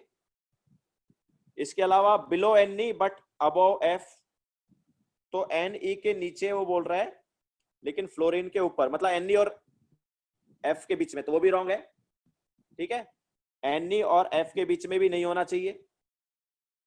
इसके अलावा वो बोल रहा है कि और एन के बीच में, तो वो भी रॉन्ग है। ऑक्सीजन और नाइट्रोजन के बीच में भी नहीं हो सकता, क्योंकि ये तो दोनों से कम है। Below L I, yes below L I ये करेक्ट है, बिलो एल आई जो है हो सकता है, ठीक है। तो वो बोल रहा है कि कहां पर नहीं हो सकता, वो क्या बोल रहा है क्वेश्चन में, कहां पर नहीं हो सकता, तो उसके हिसाब से आंसर क्या आएगा, ए बी एंड सी, ठीक है। कहां पर हो सकता है, जस्ट लास्ट वाले में हो सकता है, बिलो एल आई हो सकता है, बाकी जगह नहीं हो सकता, क्योंकि एल आई मतलब सबसे कम है, एल आई से भी कम है, बाकी सबसे भी कम है सोडियम का आयोनाइजेशन एनर्जी, ठीक है। तो ये सोडियम जो है, इसको अगर हम ग्राफ में डालेंगे ना, तो सबसे नीचे आएगा, सोडियम को अगर हमने ग्राफ में डाला, आयनाइजेशन एनर्जी वाले ग्राफ में आया, तो सबसे नीचे आएगा वो, जितने भी एलिमेंट है उनके नीचे ही रहेगा सोडियम, ठीक है। बट ऑप्शन में क्या पूछा है कि कहां पर नहीं हो सकता, तो लास्ट वाला जो ऑप्शन है वो उसके हिसाब से हो सकता है, बिलो एल आई हो सकता है, बट बाकी जगह नहीं हो सकता है, ठीक है। नाउ नेक्स्ट क्वेश्चन, थोड़ा सा कंफ्यूजिंग सा था, बट ठीक है, क्योंकि हमें बहुत कंफ्यूजिंग स्टेटमेंट दिया हुआ था, ionization energy of N A will not be, तो थोड़ा क्वेश्चन में थोड़ा सा कंफ्यूजिंग स्टेटमेंट था, बट ठीक है, समझने में थोड़ा टाइम लग सकता है। तो कहां पर नहीं हो सकता हमने वही देखा उसमें, ओके, कहां पर नहीं होगा, ए बी सी ऑप्शन में नहीं होगा, बाकी डी ऑप्शन में हो जाएगा, बिलो एल आई हो जाएगा।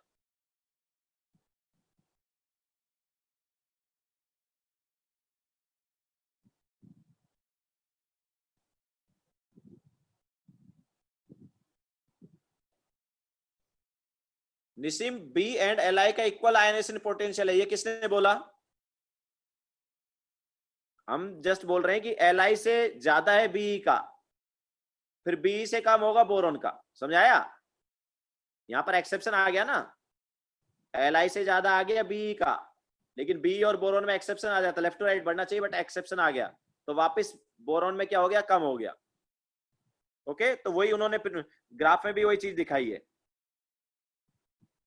ग्राफ में भी वही चीज दिख रही है कि एल आई से ज्यादा होगा तो बी का, और बी से कम हो गया किसका, बोरोन का, समझ आया।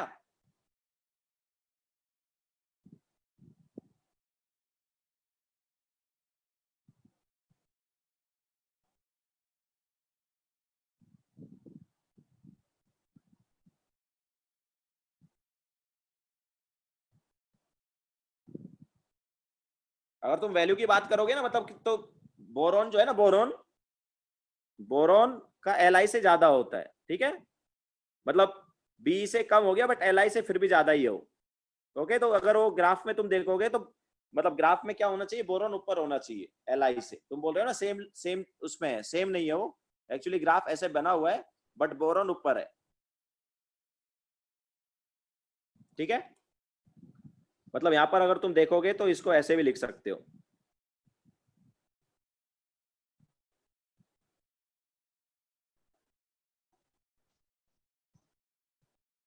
ऐसे लिख दो। देखो अभी हमने पूरे का करेक्ट ऑर्डर लिख दिया कि कौन सा कहाँ है, ठीक है। Li से बड़ा बोरॉन, बोरॉन से बड़ा Be से बड़ा कार्बन, कार्बन से बड़ा ऑक्सीजन, ऑक्सीजन से बड़ा नाइट्रोजन, नाइट्रोजन से बड़ा फ्लोरीन, फ्लोरीन, ठीक है। ये हमारे पास आयनेशन एनर्जी का करेक्ट ऑर्डर है। तो उसमें तो ये भी दिख रहा है तुम्हें, देखो अगर तुम ग्राफ में देखोगे तो कार्बन और ऑक्सीजन का भी सेम दिख रहा है, बट वो कार्बन और ऑक्सीजन का सेम नहीं है, ऑक्सीजन का ज्यादा है, ठीक है ना। आगे चलते हैं 21 पर।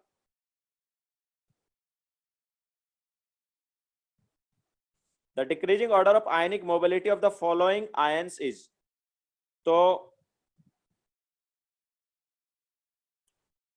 एक्चुअली में क्या है,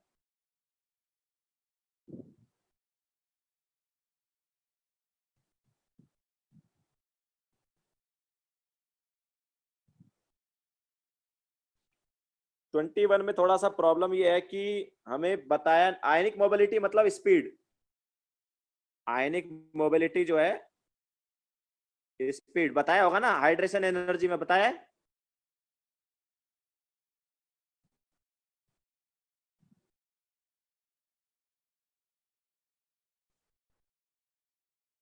हाइड्रेशन एनर्जी के टाइम पे बताया होगा ना स्पीड।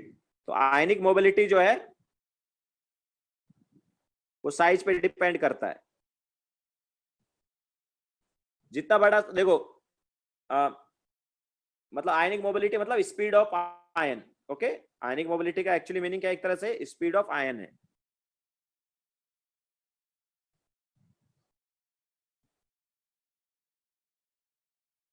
तो आयनिक मोबिलिटी किस पे डिपेंड करता है, साइज पे डिपेंड करता है।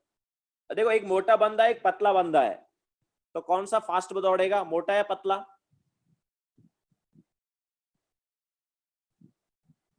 पतला बंदा फास्ट दौड़ेगा ना। तो सेम का कॉन्सेप्ट यहाँ पर है, एक बड़ा आयन है एक छोटा आयन है, तो किसकी स्पीड ज्यादा होगी, बड़े आयन की स्पीड ज्यादा होगी कि छोटे आयन की, ठीक है। तो ऑब्वियसली साइज बढ़ेगा तो मोबिलिटी क्या हो जाएगा, कम हो जाएगा, ठीक है। तो ionic mobility is inversely proportional to size. अब क्वेश्चन में थोड़ा गड़बड़ी है कि यार उन्होंने हमें बताया नहीं कि कौन से आयन की बात हो रही है, ये गैसियस आयन की बात हो रही है कि एक्वस आयन की बात हो रही है।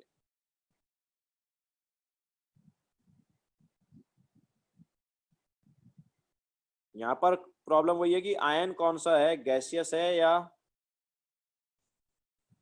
हाइट, मतलब ये वाला है, ठीक है। तो चलो छोड़ देते हैं, बट ये वाला ट्रेंड मतलब ये याद रखना है ना, ये वाला जो कॉन्सेप्ट है ये याद रखना, ionic mobility is inversely proportional to size. उन्हें देना चाहिए था गैसियस है या एक्वस है, क्योंकि मोबिलिटी के टाइम पे हमें वही चीज देखनी पड़ेगी। जनरली एक्वस की बात की जाती है, जनरली किसकी बात की जाती है, एक्वस की। अगर गैसियस है तो फिर उसके हिसाब से सबसे ज्यादा मोबिलिटी किसकी होगी, CS की होगी। अगर गैसियस है तो सबसे ज्यादा मोबिलिटी किसकी होगी, नहीं CS की नहीं होगी, सबसे ज्यादा मोबिलिटी होगी Li की।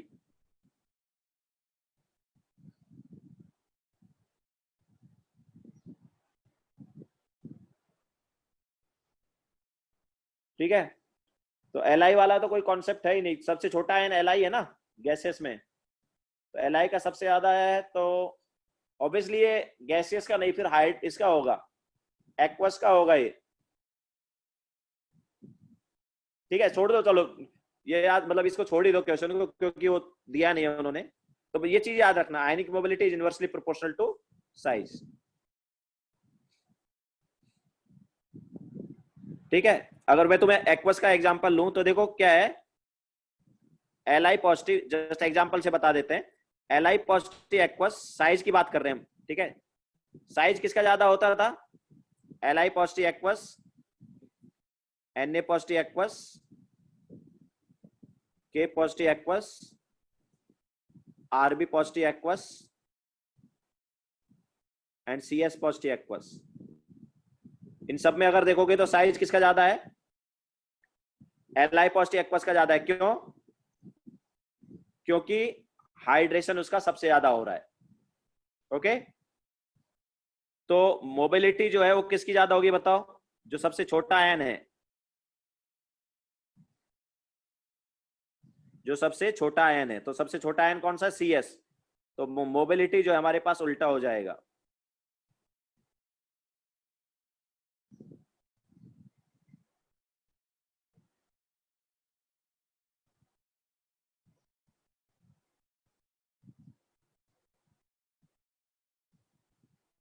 क्लियर है? तो ionic mobility of aqueous ion ये रहेगा। क्लियर है सभी को?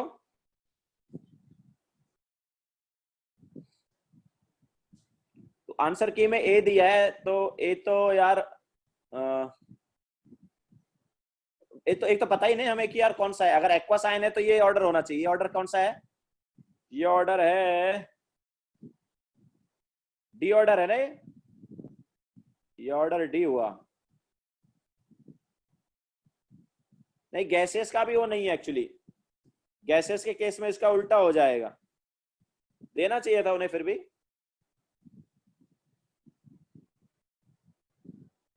ठीक है, आगे चलते हैं। और क्वेश्चन नंबर 22, इसको मतलब बताया जस्ट हमने कि मोबिलिटी क्या होता है। आंसर इसका नहीं बता रहे क्योंकि पता नहीं है कौन सा आयन है कौन सा नहीं है। एक्वस का हमने बताया, जनरली एक्वस का ही मोबिलिटी पूछते हैं वो लोग। ठीक है, नाउ 22,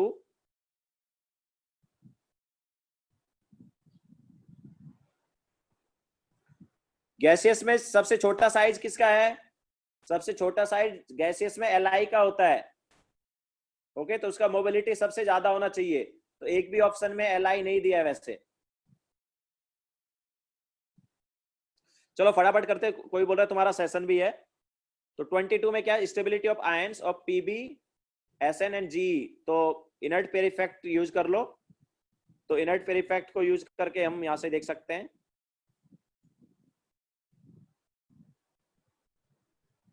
तो 2 पॉजिटिव वाला जो है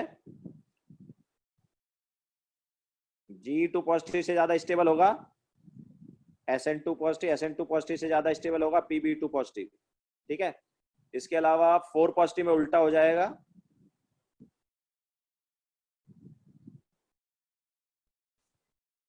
इनर्ट पेयर इफेक्ट। और लास्ट वाले एलिमेंट में अगर हम देखेंगे Pb में, तो Pb का लोअर ऑक्सीडेशन स्टेट ज्यादा स्टेबल होगा हायर से, बट Sn में ऐसा नहीं है। Sn में हायर ही ज्यादा स्टेबल होगा। तो कौन सा ऑप्शन करेक्ट हुआ इसमें? ए करेक्ट है, ए करेक्ट है, बी भी करेक्ट है, सी भी करेक्ट है, डी भी, सारे करेक्ट है ना?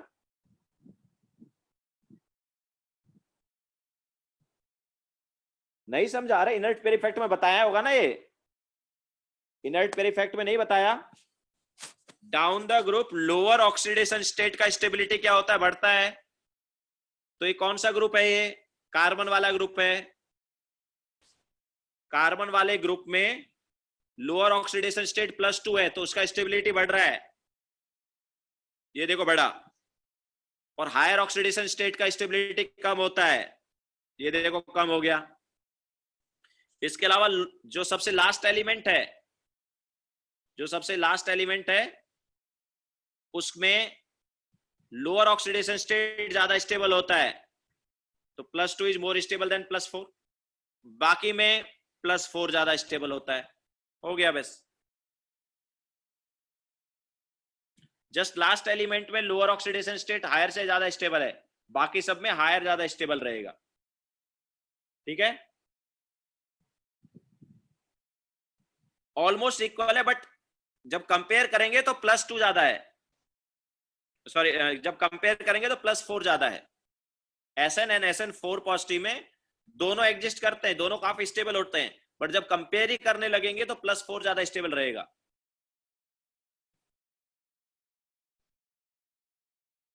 down the group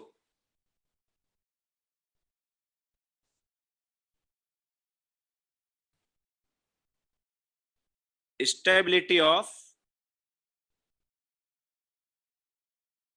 lower oxidation state क्या होता था, बढ़ता था, और हायर ऑक्सीडेशन स्टेट का स्टेबिलिटी क्या होता था, कम होता था। यही तो बताया होगा इनर्ट पेयर इफेक्ट में।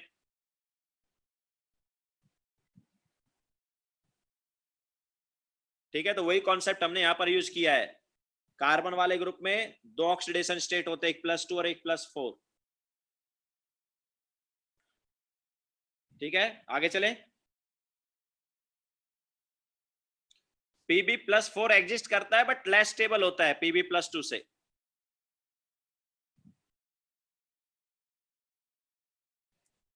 ठीक है, नाउ नेक्स्ट, एसन एक्सेप्शन क्यों है भाई? एसन कोई एक्सेप्शन नहीं है, मतलब क्या एक्सेप्शन बोल रहे हो?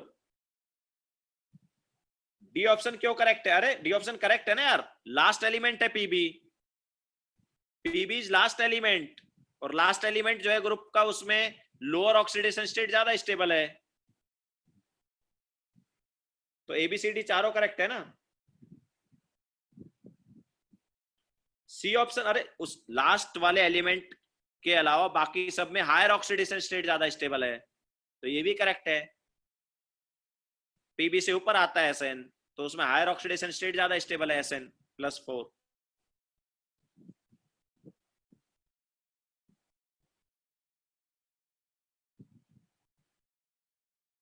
अभी तो बताया कि सर ने, ठीक है, बोला कि SN2 पॉजिटिव ऑलमोस्ट उसकी इक्वल स्टेबिलिटी होती है SN4+ के, ऑलमोस्ट इक्वल होती है, बट जब कंपेयर ही करने को बोल दिया है तो +4 ज्यादा स्टेबल रहेगा। सर ने ऐसा नहीं बोला होगा कि SN+2 is more stable then SN+4, ऐसा बोला है सर ने?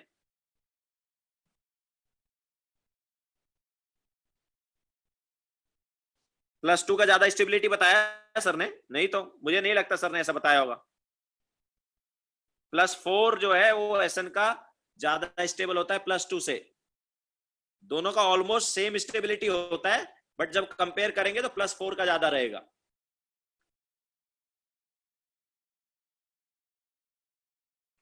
ए भगवान, मैं क्या बोल रहा हूं वेदांत, कि लोअर ऑक्सीडेशन स्टेट ज्यादा स्टेबल होता है हायर वाले से, किस एलिमेंट का? जो ग्रुप का लास्ट एलिमेंट है उसका।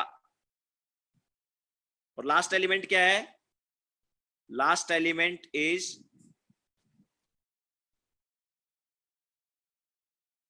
PB. Okay, last element PB है। इसके केस में ही हायर ऑक्सीडेशन स्टेट लोअर से ज्यादा स्टेबल होगा, sorry lower oxidation state higher से ज्यादा स्टेबल होगा, मतलब +2 is more stable than +4। But इससे ऊपर वालों में +4 इज मोर स्टेबल देन +2।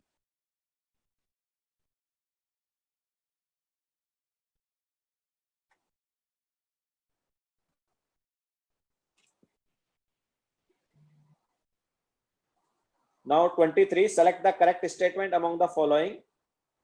तो ये डायरेक्ट थियरी वाला ही हो गया almost. PrNd/DyR I block element बिल्कुल सही है।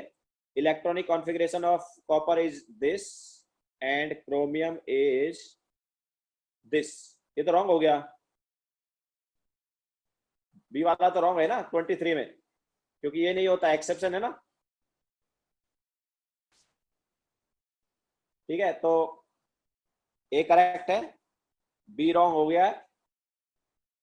Electronic configuration of copper is this and chromium is this, this is correct.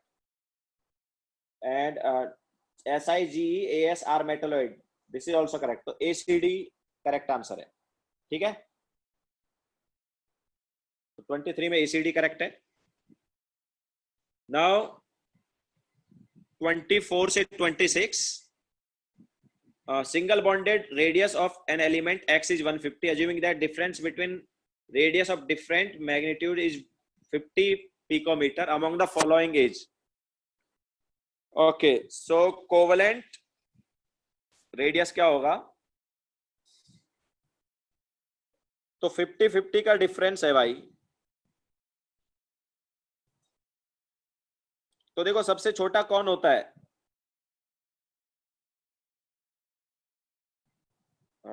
The single bonded radius, single bonded, अच्छा सिंगल बॉन्डेड है तो कोवलेंट वाला ही है। ओके, तो कोवलेंट वाला हमें दिया हुआ है, तो इट इज 150 पिकोमीटर। ओके, क्योंकि वो सिंगल बॉन्डेड की बात करिए, जब बॉन्डेड स्टेट में होता है तो क्या होता है, वो कोवलेंट बॉन्ड की बात कर रहा है। तो 150 पिकोमीटर इज कोवलेंट रेडियस। इसके अलावा 25 में क्या होगा, देखो कैटायन के जो रेडियस है वो एटम से क्या होती है, छोटी होती है ना। तो एटम की अगर 150 है तो वो क्या बोल रहा है, 50 का डिफरेंस है। तो 50 का डिफरेंस है तो इसका कितना हो जाएगा, 100 हो जाएगा ना। ठीक है, तो एक्स पॉजिटिव का क्या होगा, 100 होगा। इसके अलावा 26 में देखो,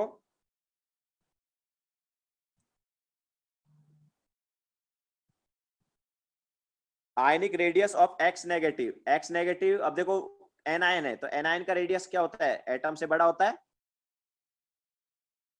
एनआयन का रेडियस एटम से बड़ा होता है, तो एटम का 150 था तो एनआयन का क्या हो जाएगा, 200 हो जाएगा।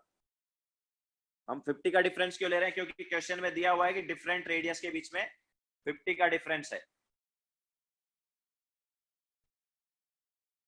ओके,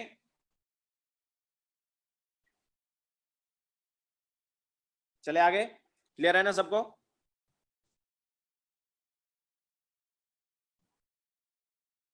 ठीक है, सो काफी लोगों को जाना है, 2 क्वेश्चन बचे हैं, देख लो, 3 मिनट है, 2-3 मिनट में हम ट्राई करेंगे पूरा कराने की।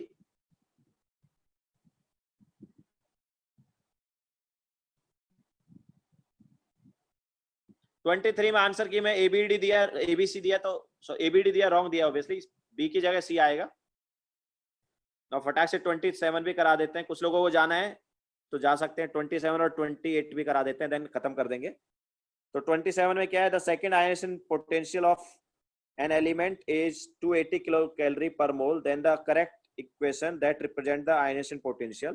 तो देखो सेकंड आयनेशन पोटेंशियल मतलब सेकंड इलेक्ट्रॉन निकालने के लिए जो एनर्जी है, तो फर्स्ट इलेक्ट्रॉन निकालने के लिए जो होता है वो फर्स्ट आयनेशन पोटेंशियल या फर्स्ट आयनेशन एनर्जी होता है।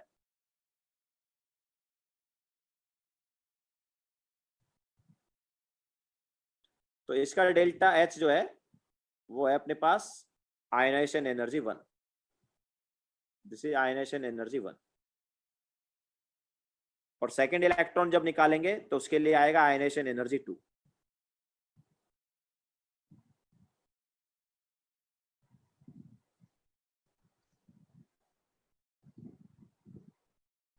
तो उन्होंने इसकी वैल्यू हमें दी हुई है, कितनी दी है, 280। सो ऑब्वियसली प्लस 280 होगा, है ना, साइन के साथ लिखेंगे तो प्लस 280। तो ये हमारे पास है। अब उन्होंने एक्चुअली हमें इस 280 को रिएक्शन के अंदर ही दिया हुआ है, इसको किसके अंदर दिया हुआ है, रिएक्शन के अंदर ही लिखना है, मतलब इक्वेशन में ही लिखना है। अच्छा, दोनों गैस में होने चाहिए, तो इसको देखो क्या लिख दे सकते हैं हम, इक्वेशन के अंदर कैसे लिखेंगे। तो इक्वेशन को अंदर लिखने का देखो मैं तरीका बता देता तुम्हें। जो भी डेल्टा एच है उसको विद साइन रिएक्टेंट साइड लिखना होता है, याद रखना। विद साइन किधर लिखते हैं हम, रिएक्टेंट साइड। तो साइन क्या है इसका, पॉजिटिव है, तो पॉजिटिव साइन के साथ लिखो इसको रिएक्टेंट साइड।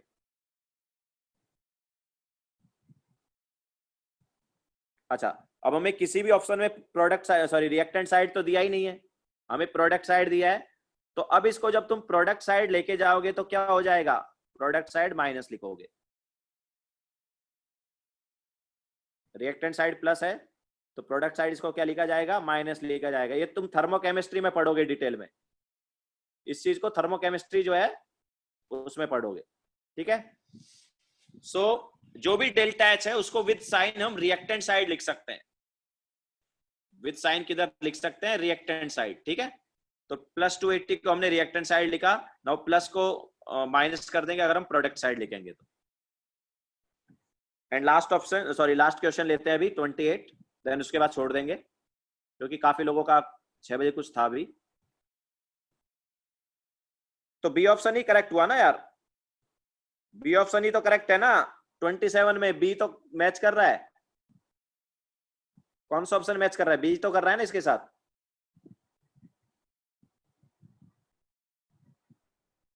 ठीक है, now 28, select the correct order of size of the atom or ion. तो ऑब्वियसली कैटायन का साइज जो है छोटा हो जाता है, एनायन का बड़ा हो जाता है, तो करेक्ट है। इसके अलावा FeCO और Ni का साइज ऑलमोस्ट सेम होता है, ये भी करेक्ट है। ठीक है, बताया होगा, तीनों का साइज ऑलमोस्ट क्या रहता है, सेम रहता है। इसके अलावा NiCu एंड Zn, NiCu और Zn का साइज क्या होता है भाई? लेफ्ट टू राइट जाते हैं तो साइज क्या होता है? कम होता जाता था ना, लेकिन एंड में ग्रुप में क्या होता था? डी में बढ़ जाता था, याद है कि नहीं है? एंड में ग्रुप में क्या होता था? बढ़ता था कि नहीं बढ़ता था? याद आया कुछ? ठीक है, डी डी वाला जो अपने पास सीरीज है, डी सीरीज में क्या होता है? पहले डिक्रीज होता है, फिर कांस्टेंट हो जाता है, फिर बढ़ जाता है, याद है क्या? एंड में बढ़ जाता है, तो यहां पर वही चीज हुआ है, एंड में क्या हो गया है? बढ़ गया है। ठीक है, तो कौन सा करेक्ट हुआ? ABC। ठीक है, डी के लिए क्या होता है? इन 3D सीरीज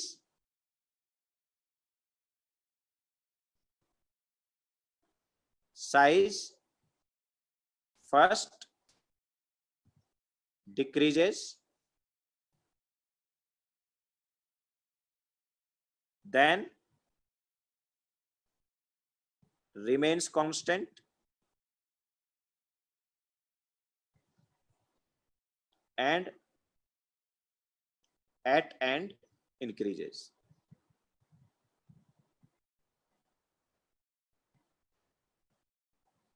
ठीक है, ये होता था डी सीरीज में, याद होगा। मतलब 3D क्या बता रहे हैं हम, 3D में इस चीज को बता रहे हैं। ठीक है, तो बस अभी इतना ही। ओके, बाकी नेक्स्ट लेक्चर में कराएंगे। तो ABC यहां पर करेक्ट ऑप्शन है।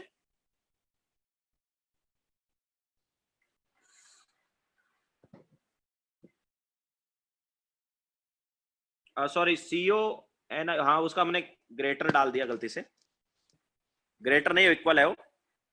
FeCO Ni तीनों का क्या है? इक्वल है।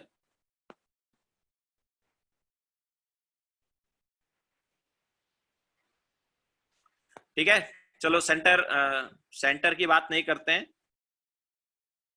अभी, तो करेंटली तो सेंटर बंद है मानसवी। ठीक है, चलो सेंड कर देंगे रिकॉर्डिंग।